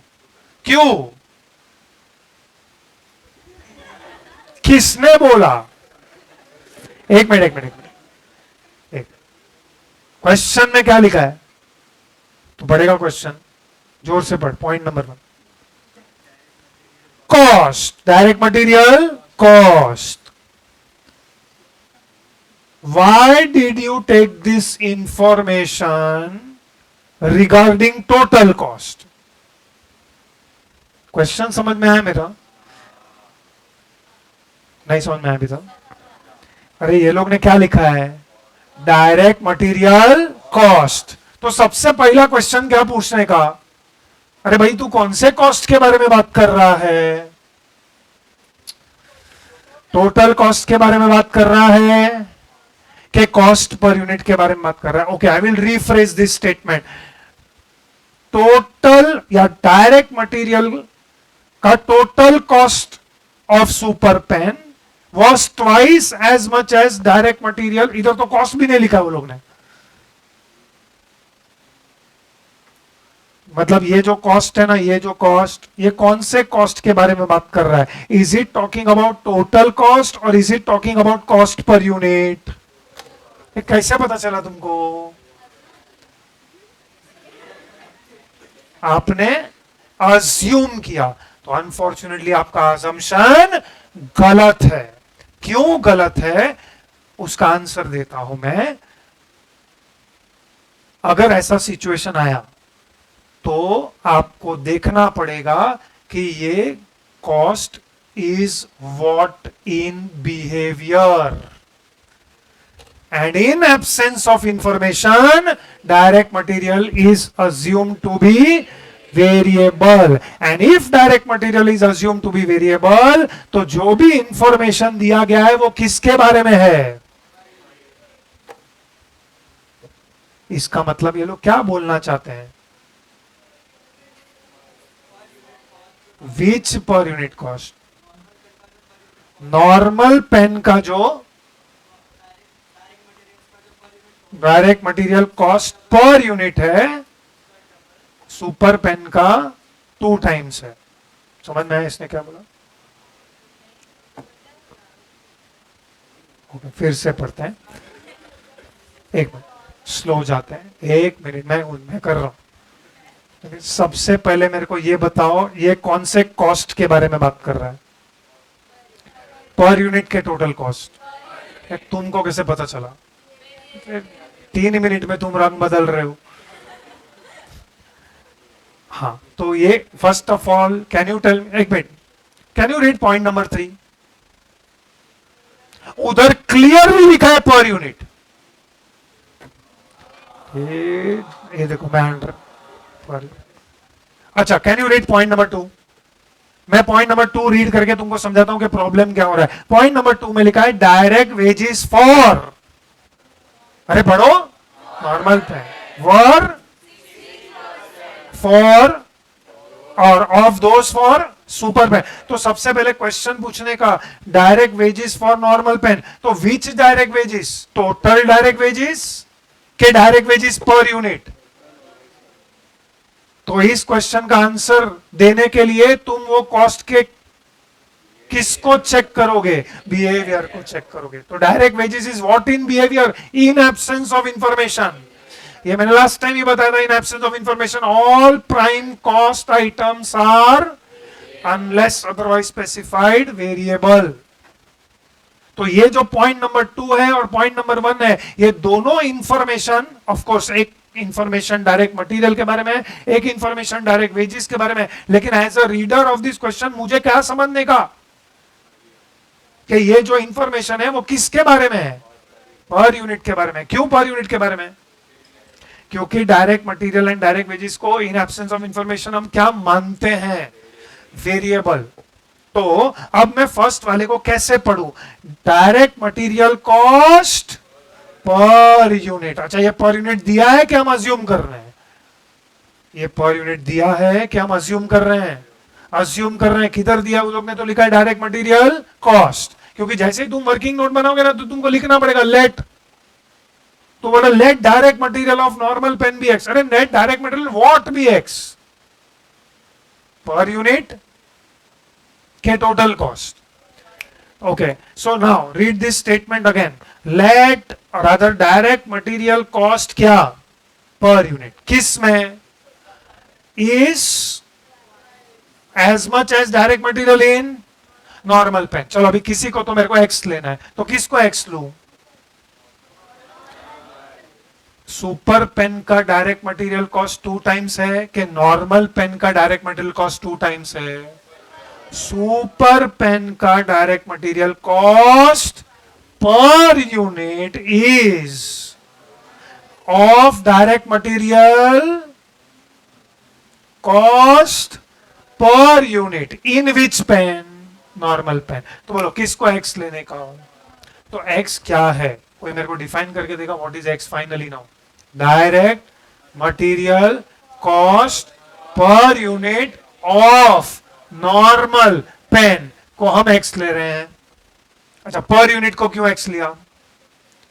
क्योंकि ये information is not clear whether it is about per unit और whether it is about total cost. Now I am formalizing this point. Formula ये जो मैंने तुमको बोला ये पूरे सब्जेक्ट में काम आएगा. मैं दूसरा एग्जांपल देता हूं, थोड़ी देर के लिए मान लेते हैं. अभी हम लोग ने क्वेश्चन सॉल्व किया. Do you remember January and February 2024 वाला क्वेश्चन हमने सॉल्व किया. ओके ऐसा सिचुएशन है ना नेक्स्ट या कोई और क्वेश्चन में आ सकता है, या कभी कभी वो लोग कॉस्ट शीट में भी तुमको पूछ सकते हैं. So read listen very carefully. We are talking about 2 months. Which are the 2 months that we are talking about? January 2024 and February 2024. Listen very carefully. January 2024 में हमने कितना यूनिट्स बनाया? 33,600. February 2024 में हम कितना यूनिट्स बनाने वाले हैं? 84,000. ओके जनवरी 2024 में मटेरियल का वो लोग ने बोला था 22 per unit. I am just taking 22. Quickly multiply 22 into 33,600. चलो जल्दी बताओ. 39,000. ओके ठीक है. ये जो हमने कॉस्ट लिखा है this is which cost? Direct material. बरोबर है. Okay now listen carefully. What is 739,200? Total direct material cost of which month? January. What is 22? Direct material cost पर ऑफ विच मंथ? अब सपोज फॉर एग्जांपल तुमको question में देंगे ऐसा, direct material in February 2024 has increased by 5%. बस ऐसा लिख के छोड़ दिया वो लोग ने. क्या लिखा है वो लोग ने? Direct material in February 2024 has increased by 5%. तो what has increased by 5%? तुमको कैसे पता चला? मतलब you are looking into what of that cost? Behavior. And direct material is what in behavior? Okay, चलो. Suppose for example 1 नहीं दिया रहता. We will prove this assumption. Suppose 1 नहीं दिया रहता तो February में क्या सेम लोगे? February में what will you assume to be constant? Cost per unit. Why you took cost per unit to be constant? Direct material is what? Variable. हम ऐसा नहीं बोल सकते कि 33,600 यूनिट्स बनाने का डायरेक्ट मटेरियल कॉस्ट 7,39,200. 84,000 यूनिट्स बनाने का भी direct material cost 7,39,200. Direct material is not fixed in behaviour. अच्छा ठीक है. तीसरा to prove my point last time, इसके बाद ह्यूमन लिमिटेशन. तुमने सप्लायर को फोन किया, तुम सप्लायर के पास से खरीद रहे हो रॉ मटेरियल. ये साल में या ये मंथ में उसने कितने में दिया था? 22 रुपीज में दिया था. सप्लायर को तुमने फोन किया, बोला फरवरी में मटेरियल का क्या भाव है? मटेरियल का भाव 5% से बढ़ गया और उसे बोल के फोन रख दिया. अब क्या समझने का इससे मेरे को? पर यूनिट बढ़ गया क्योंकि उसको तो तुम्हारा टोटल कॉस्ट पता ही नहीं है. उसको तुमने बताया रहेगा कि तू किसका बात कर रहा है भाई. अरे उसको क्या मालूम है कि तुमको उसने 22 में दिया था. अब नेक्स्ट ईयर 22 5% से बढ़ गया. वो थोड़ी बोलेगा ये महीने में 22 दिया था, नेक्स्ट महीने में 22 प्लस है. वो क्या बोल के रख दिया? फोन 5% से भाव बढ़ गया है, फोन रख दिया. क्या मानने का इससे मेरे को? तो moral of the story. Now formalizing this point. ये ऐसा सिचुएशन बहुत टाइम आएगा. तो वो लोग क्या बोलेंगे? अगर कॉस्ट के बारे में इंफॉर्मेशन इज नॉट क्लियर, अगर कॉस्ट के बारे में इंफॉर्मेशन इज अगर क्लियर है तो क्यों दिमाग लगा रहे हो? Follow it. Like for example point number 3 clearly लिखा है production overheads per unit was same. तो then I don't have to think कि वो पर यूनिट के बारे में बोल रहा है या टोटल कॉस्ट के बारे में बोल रहा है. मुझे ये क्वेश्चन में सिर्फ 2 कॉस्ट के बारे में सोचना है. कौन से 2 कॉस्ट के बारे में सोचना है? Direct material and direct wages. तो नाउ लिसन केयरफुली. अगर किसी कॉस्ट के बारे में इंफॉर्मेशन क्लियर नहीं है तो कॉस्ट का क्या चेक करने का? बिहेवियर चेक करने का. तो in absence of information which 3 cost are always considered to be variable? Direct material, direct wages, direct action. अगर ये तीन कॉस्ट के बारे में इंफॉर्मेशन क्लियर नहीं है कि वो इंफॉर्मेशन पर यूनिट के बारे में है कि टोटल कॉस्ट के बारे में है, now because these three are variable, हम लोग क्या अज्यूम करेंगे, वो इंफॉर्मेशन जो हमको दिया है वो पर यूनिट के बारे में है। Have you followed this? चलो अभी मेरे को बताओ किसको फाइनली एक्स ले रहे हो। हम लोग पॉइंट नंबर 1 कर रहे हैं, पॉइंट नंबर 1 में किसको एक्स लेंगे? हाँ बढ़िया, एक्स क्या है? Direct material cost per unit of which pen, therefore direct material cost per unit of super pen कितना हो जाएगा? 2x। इधर तक समझ में आया? Okay, can I say x plus 2x is equal to 8 lakhs? No, इसके लिए ना देखो मैंने ये बनाया, अभी तुमको समझेगा। हाउ मच इज, किसको x लिया हम लोग ने? Direct material cost per unit of which pen, ये x है, तो सुपर पेन का कितना है? 2x। यस और नो? ओके, तो can you tell me super pen का यहां पे टोटल में कितना आएगा? हम लोग नॉर्मली क्या करते थे, टोटल को यूनिट से डिवाइड करके पर यूनिट ढूंढते थे। कल ही क्या हम लोग ने total cost divided by number of units, but इस बार मेरे पास पर यूनिट है और नंबर ऑफ यूनिट्स है, तो बोलो ये टोटल कैसे ढूंढेंगे? तो ये कितना हो गया? 80,000x। और मुझे बताओ कि यहां पे कितना आएगा? 1,20,000x। प्लीज नाउ ध्यान से सुनो, मुझे ना मैथमेटिक्स में इंटरेस्ट नहीं है, मुझे लॉजिक में इंटरेस्ट है। Mathematics I know that you know and this is a very simple mathematics, simple equation बन के तुम, मुझे ना एक्स नहीं ढूंढना है फिलहाल, मुझे क्या करना है, ये 8 lakhs को ब्रेक करना है। ये 8 lakhs को कौन मुझे ब्रेक करना है into super pen and normal pen. तो can you tell me 8 lakhs को ब्रेक करने के लिए I will take which ratio? I will take total cost का रेशियो और will I take per unit का ratio?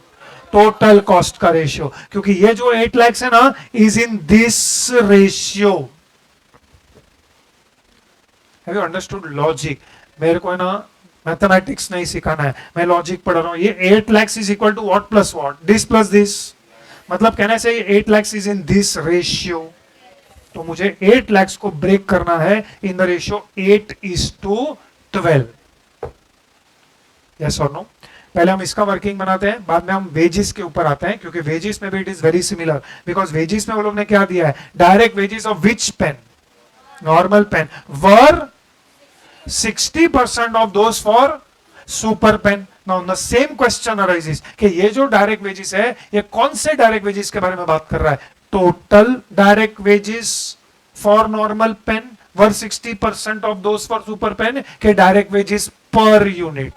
Why you are taking this information to be per unit का information? क्योंकि direct wages को हम इन एब्सेंस ऑफ इंफॉर्मेशन क्या मानते हैं, एंड दैट इज व्हाई ये जो इंफॉर्मेशन दिया है वो डायरेक्ट वेजेस के पर यूनिट के बारे में इंफॉर्मेशन है, टोटल डायरेक्ट वेजेस के बारे में नहीं है। Anyways, write down working note number 1, direct materials. Working note number 1, direct materials.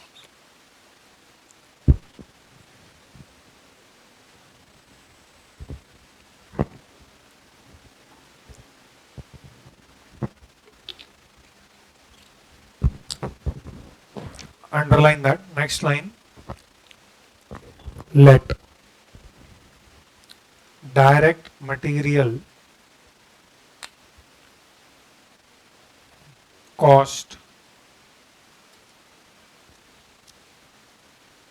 per unit. Is this per unit given in the question or is it our understanding? Per unit को underline करो. Let direct material cost per unit of normal pen be rupees X.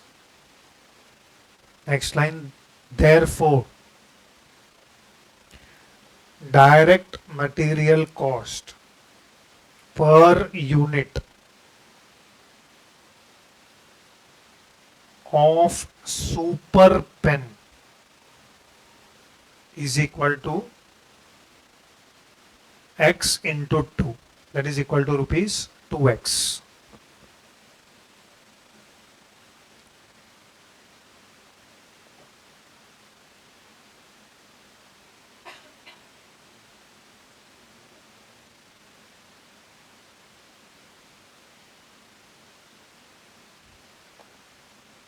चलो मैंने यहाँ पे एक formula लिखा है, do you agree with this formula?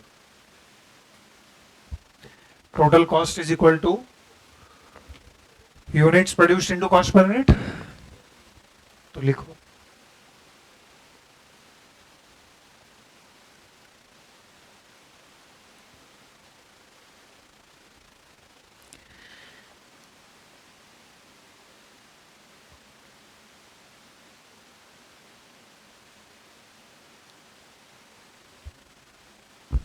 C that is why question ने तुमको नॉर्मल पेन का यूनिट्स प्रोड्यूस दिया है, अदरवाइज तो तुम ये क्वेश्चन सॉल्व ही नहीं कर सकते है ना। चलो नेक्स्ट,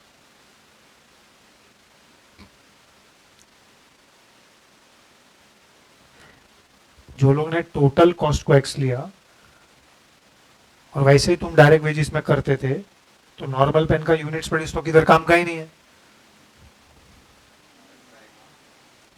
तो नॉर्मल पेन के बारे में वो लोग ने नंबर ऑफ यूनिट्स दिया है प्रोडक्शन, लेकिन सेल्स नहीं दिया।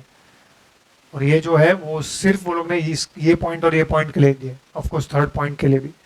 तो नॉर्मल पेन, पहले बताओ सुपर पेन का यूनिट्स प्रोड्यूस कितना? 40,000। उसका कॉस्ट पर पेन कितना लिया हम लोग ने? 2x, that is equal to 80,000x।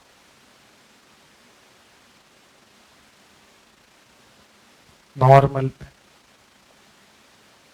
1,20,000 into x,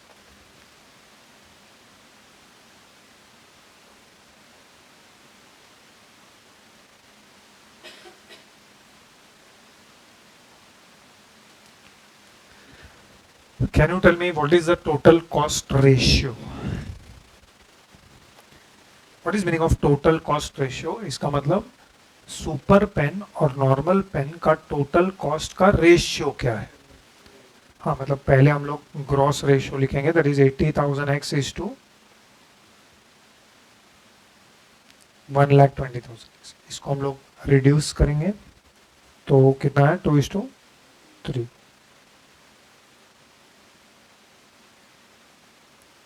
और अच्छा है 2:3 में आंसर डेसिमल में भी नहीं आएगा। However, that is not the reason.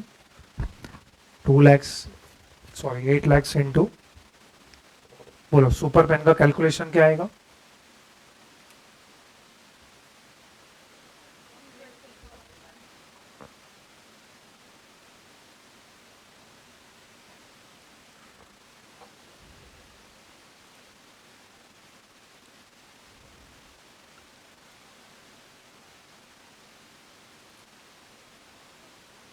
Free का खाना देखा नहीं क्या पहुंचे। चलो 8 lakhs into 2/5 बताओ।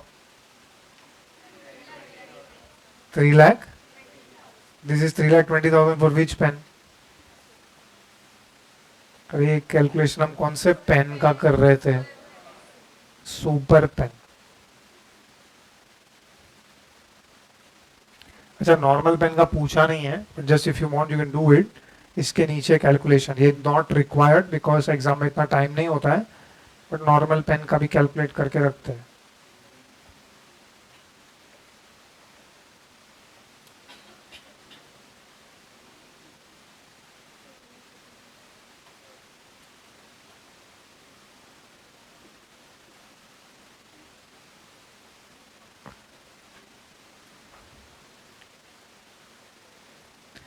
What is the amount?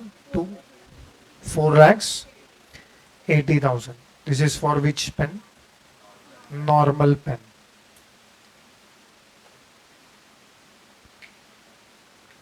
Okay, though we are preparing cost sheet only for which pen? Super pen. तो यहाँ पे लिखो सुपर पेन में अभी हमको टोटल मिल चुका है। बोलो सुपर पेन में टोटल का अमाउंट कितना है? 3,20,000। Can you divide 3,20,000 divided by 40,000? What is the amount? 8. Okay, see here, just for 1 minute. यहाँ पे 8 रुपीज आया.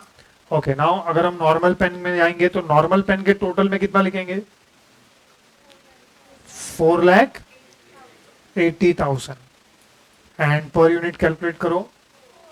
This 4, is it 50%, or rather you can say is 8 2 times of 4?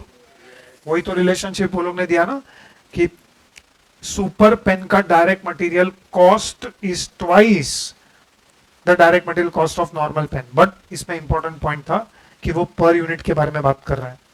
चलो same way मुझे बताओ direct wages, because the next cost is direct wages. So immediately next time you can write down direct wages.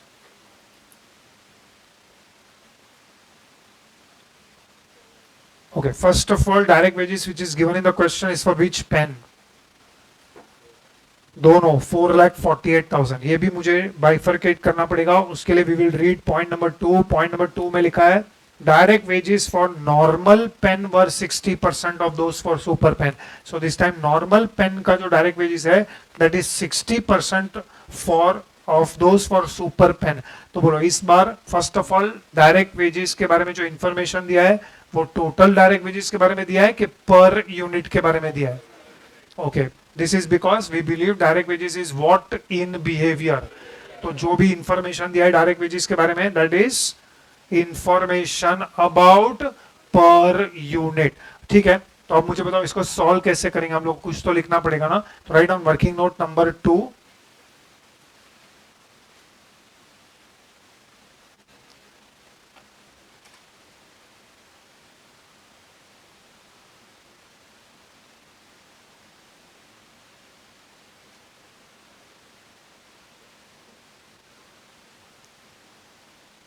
direct wages, underline that.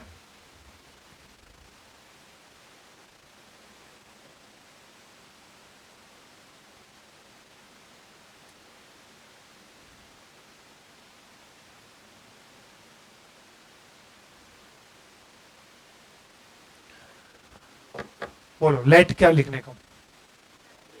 Direct wages per unit और cost per. Direct wages per unit of. इस बार कौन से pen का हम लोग को लेना पड़ेगा? Let direct wages cost per pen और direct wages per pen of direct wages per unit of super pen be q x y. X ले लिया ना पहले वर्किंग नोट में. Be rupees y. चलो next. Therefore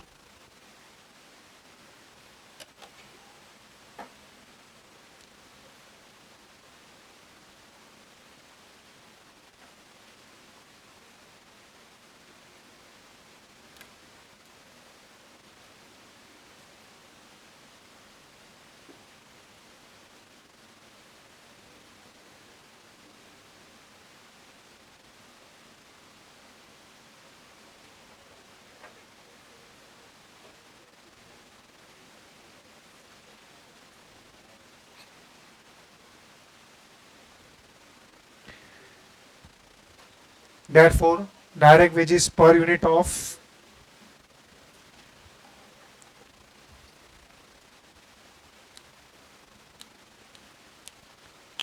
direct wages per unit of which pen? Therefore normal pen is equal to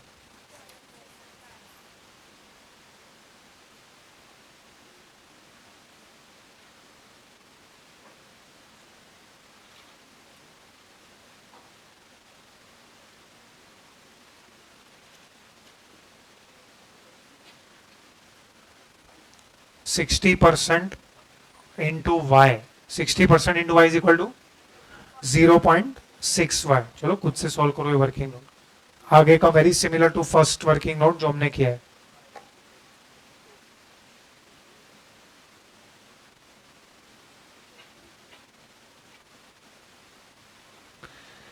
do it yourself. Same तरीके से solve करना है. फाइंड आउट करो.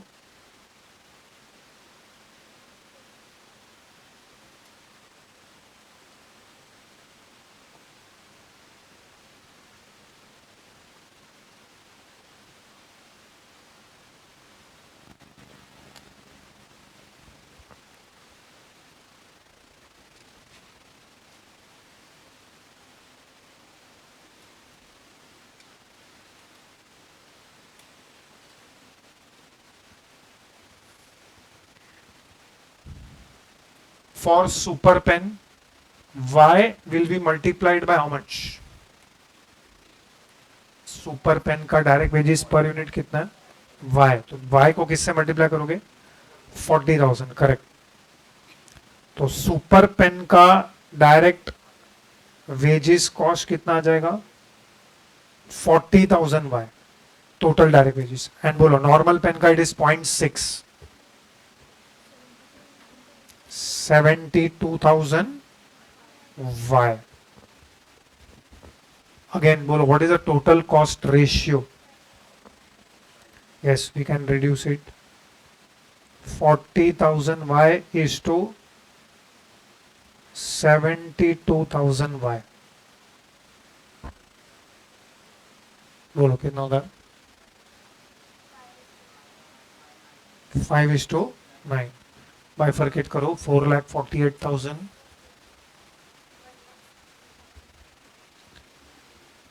सो सुपर पेन का कितना है? 1,60,000. And how much for normal pen? 2,88,000. Of course, we don't have to prepare cost sheet for normal pen. I'm just presenting क्योंकि हम वेरिफिकेशन कर रहे हैं. ओके, डिवाइड करो. 1,60,000 divide by 40,000 will be 4. Check करो यहाँ पे. Are you getting 2.4? Divide 2,88,000 by 1,20,000. बराबर है. तो इज दिस 60% ऑफ 4? तो direct wages of normal pen is 60% of direct wages of super pen, of course per unit. Okay, do we have direct expenses? इतने छोटे से क्वेश्चन में भी check कर रहे नहीं? तो टोटल करो.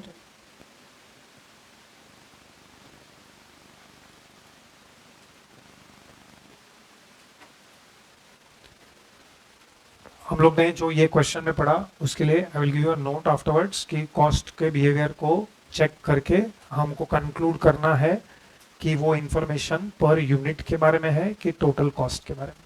चलो ये दोनों का टोटल करो. 3,20,000 प्लस 1,60,000, 4,80,000, 12 रुपीज. अभी आगे का cost sheet is very simple. We have done it. This was the important point of this question. Just one more point.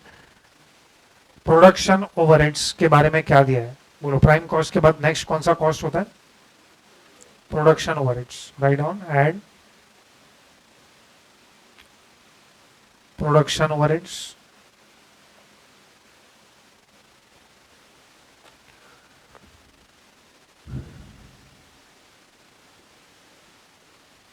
What is the information given about production overheads? In fact, production overheads is very simple in this question. Production overheads में बोला है what is same? Per unit is same for both the types. मतलब यहाँ पे जो per unit है ना and यहाँ पे जो per unit है ये दोनों same है. तो बोलो कैसे find out करने का ये per unit? It is very simple actually. Okay, can you tell me how much is production overheads first of all? 1,92,000. वो 1,92,000 सुपर पेन का है कि नॉर्मल पेन का? और बोल रहे दोनों का पर यूनिट सेम है. तो कैन आई डिवाइड दिस 1,92,000 या 1,92,000 शुड बी डिवाइडेड बाय किसका यूनिट्स? सुपर पेन का कि नॉर्मल पेन का? दोनों का. तो how much is total production? 1,60,000. तो can I divide 1,92,000 by 1,60,000? Yes. तो पर यूनिट सब दोनों का सेम है. Right on. Working note number 3. Production overheads.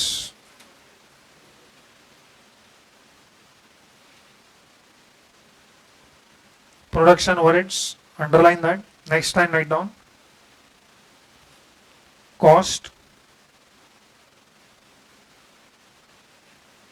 per unit is same for both. Per unit.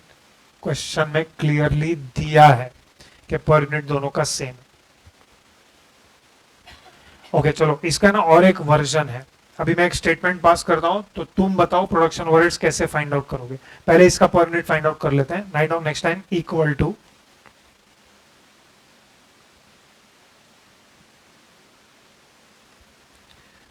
1,92,000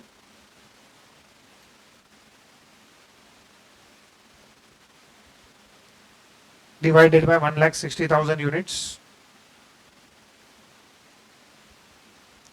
अच्छा 1,60,000 यूनिट्स कैसे आया, जस्ट उसके बाजू में you can show in brackets it is 40,000 plus 1,20,000. बोलो हाउ मच इज पर यूनिट. ये 1.2 पर यूनिट किसका है, सुपर पेन के नॉर्मल पेन, दोनों का. Okay, what you do is you go to your cost sheet, वहां पे can we write 1.2 in per unit column. अगर हम नॉर्मल पेन का बनाते तो यहाँ पे भी 1.2 ही आता, दोनों का पर यूनिट इज सेम, ऐसा वो लोग ने क्वेश्चन में बोला. अच्छा ये क्वेश्चन का ना और एक वर्जन है, वो वर्जन में लिखा है production overheads are considered to vary with direct wages. Statement सुना, फिर से बोलता हूं, क्या बोला.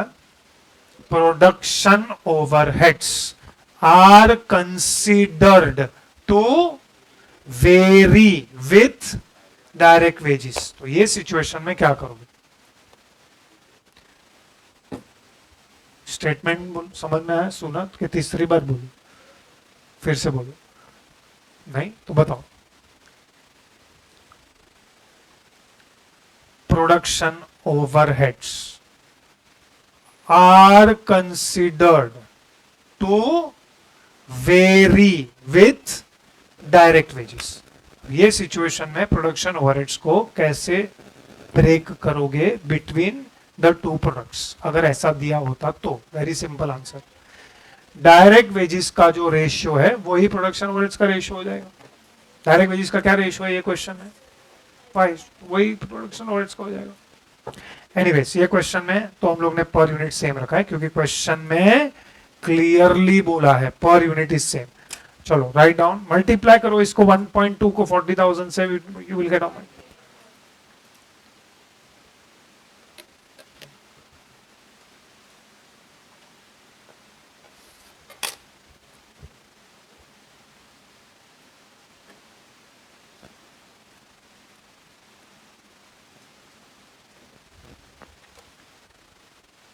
और इसके सामने हम लोग क्या लिखेंगे,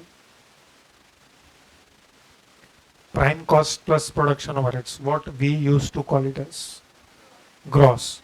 लेकिन will you write gross, why no, opening and closing work in progress नहीं है, तो डायरेक्टली इसके सामने हम लोग क्या लिखेंगे, फैक्ट्री. अच्छा एक आध क्वेश्चन में वर्क्स कॉस्ट भी लिखो.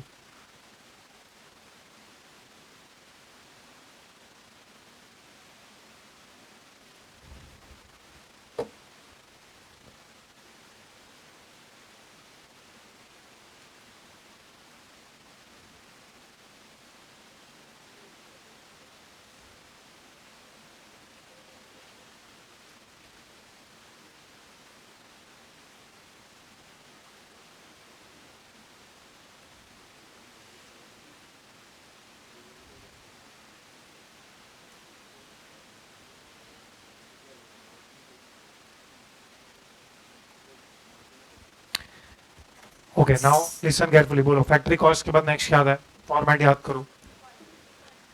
Quality control, do you have quality control, no. अभी दो ही पॉइंट है 4 and 5. Do you have research and development, no. Administration overheads related to production. अच्छा क्वेश्चन में एडमिनिस्ट्रेशन ओवरहेड्स है क्या, administration overheads was 200% of direct labour. अब question ये है कि ये administration overheads is it related to production और is it general. How did you come to know it is general, मतलब कुछ नहीं बोला रहेगा तो एडमिनिस्ट्रेटिव ओवरहेड जनरल ले लेने का. मतलब आई डोंट डिनाई जो तुम लोग बोल रहे हो, but just because of the information that is given.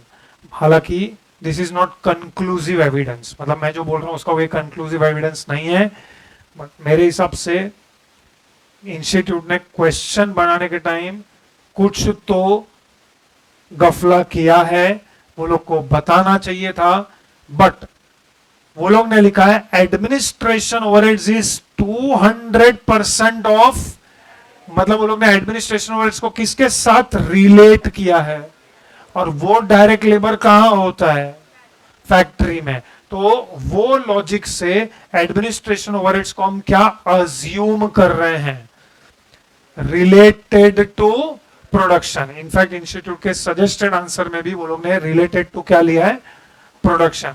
However, whatever I said, this is not conclusive evidence, it is debatable.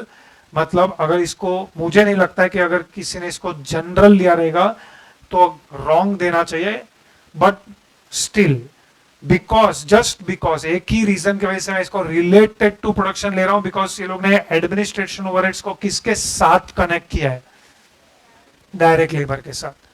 That is only reason मैं इसको रिलेटेड टू प्रोडक्शन ले रहा हूं। So write down next line.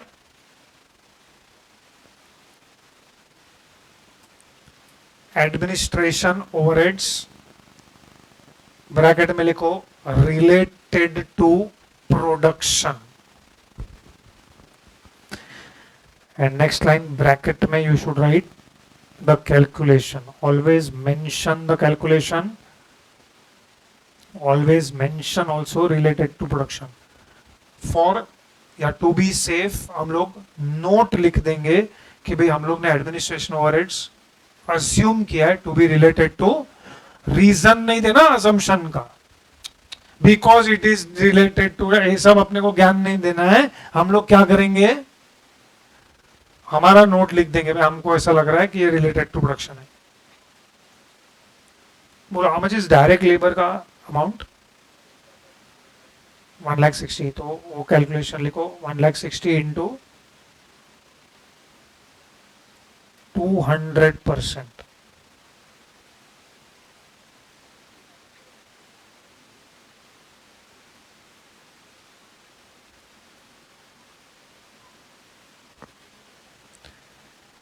Okay, can you tell me 200% of 1,63 lakh? 20,000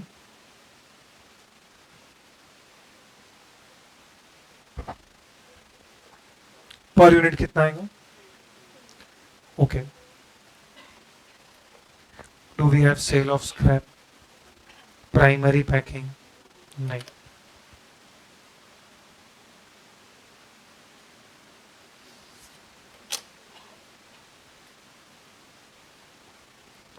give me total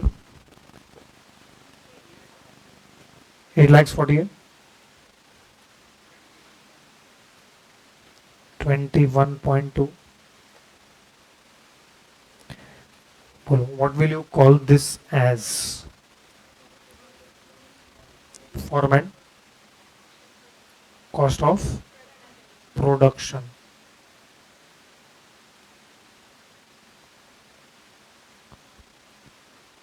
Is this your cost of goods sold also?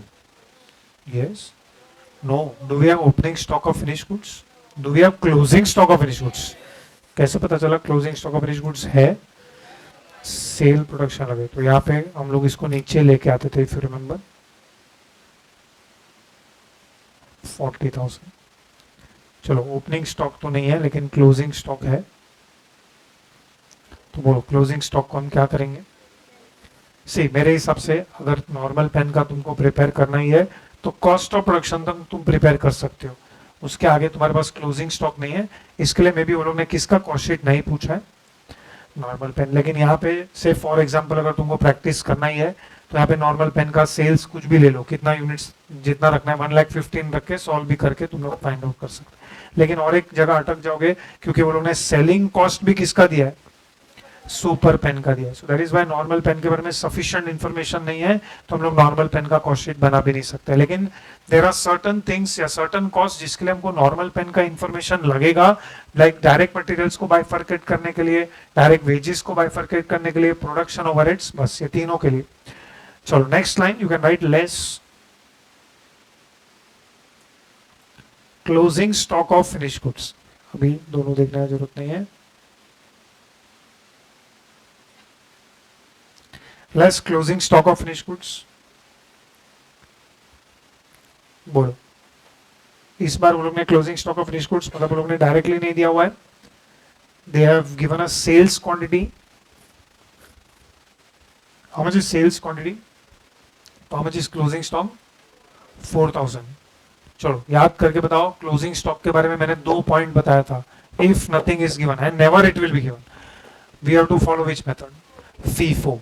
And second thing, और एक चीज बताया था कि क्लोजिंग स्टॉक में it should be always valued at cost of production, ये कभी कभार दिया रहता है, इनफैक्ट हम लोगों ने एक क्वेश्चन सॉल्व किया था उसमें वो लोग ने बोला था कि it should be valued at cost of production. Anyways ये क्वेश्चन में तो it is very simple because there is no opening stock, तो फीफो भी अगर हम फॉलो करेंगे तो ये जो 4000 है इसको हम किस पे वैल्यू करेंगे, 21.2, write down 4000 will be valued at 21.2.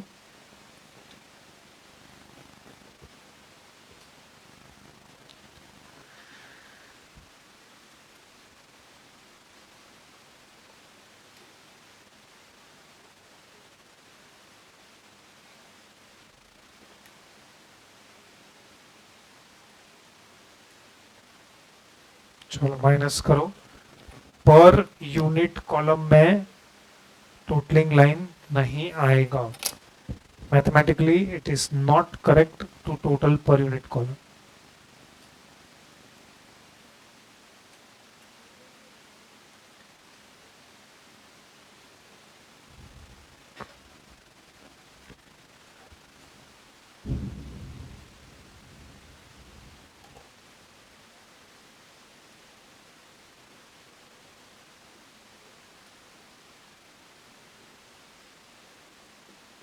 बोलो कॉस्ट ऑफ गुड्स सोल्ड का अमाउंट कितना है यहाँ पे, 63,200, ओके, एंड 30 यहाँ पे 21.2 ही आएगा। चलो we have reached up to cost of goods sold, बोलो आगे क्या आता है, do we have administrative overheads, general administrative overheads controversy था वो हम लोगों ने सॉल्व कर दिया है, बोलो नेक्स्ट क्या है, selling overheads, write down add selling and distribution overheads,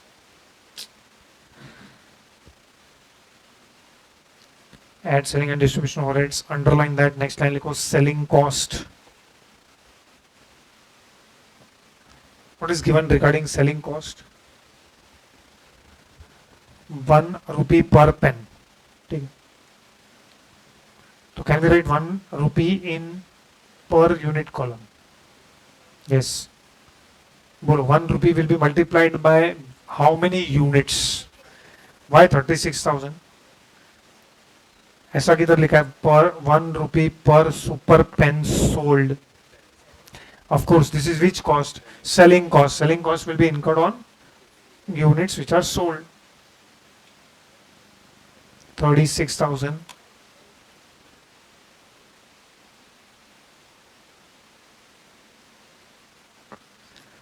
total करो,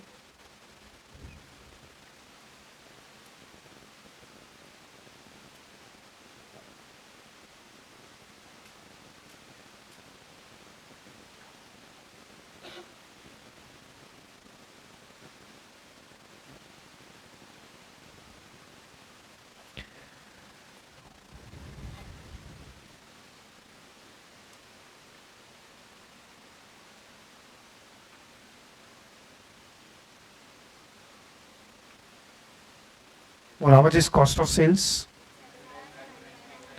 7,99,200,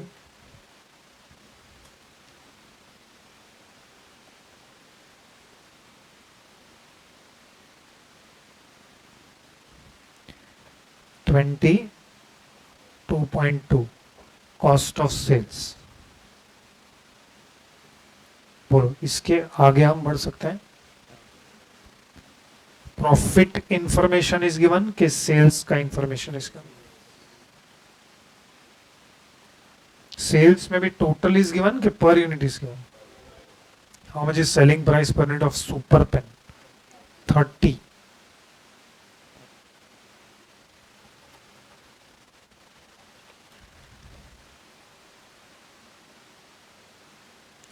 30 को किससे मल्टीप्लाई करेंगे? 36,000 इंटू 30, बोलो कितना है? 10 लाख 8,000, 10 लाख 80,000.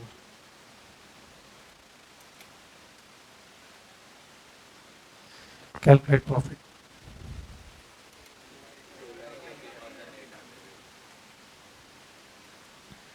₹2,80,000 और पर यूनिट बताओ. और एक नोट लिखो. This is part of this question. Administrative overheads का हम लोग नोट लिख रहे हैं.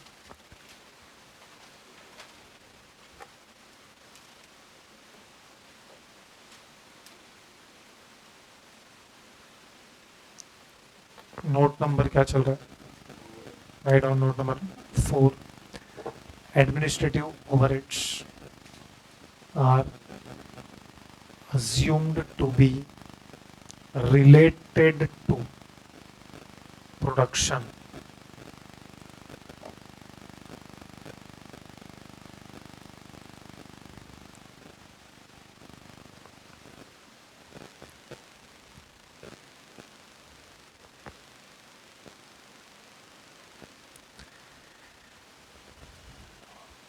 अब ऐसा जनरल नोट लिखो. This is not part of the solution. या इंपॉर्टेंट पॉइंट करके लिखो तो तुमको समझेगा कि भाई इसको हम सोल्यूशन में नहीं लिखे. Important point.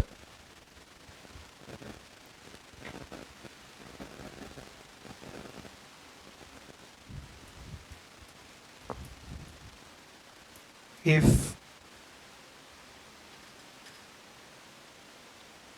cost information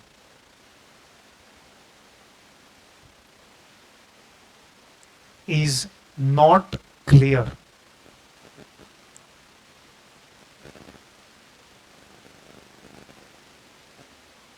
as to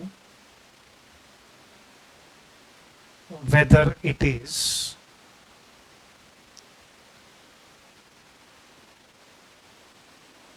per unit information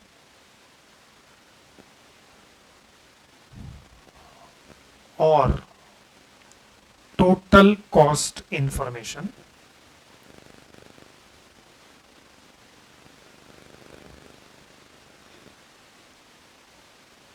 एक मिनट. यहां तक हम लोगों ने क्या लिखा है? समझ में आया? क्या समझ में आया? मतलब अगर किसी भी कॉस्ट के बारे में इंफॉर्मेशन क्लियर नहीं है कि weather it is information about per unit या information about, then in case of direct materials, direct wages, and direct expenses,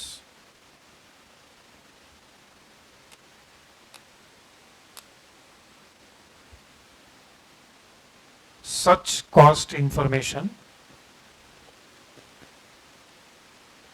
should be considered to be, बोलो, considered to be per unit information.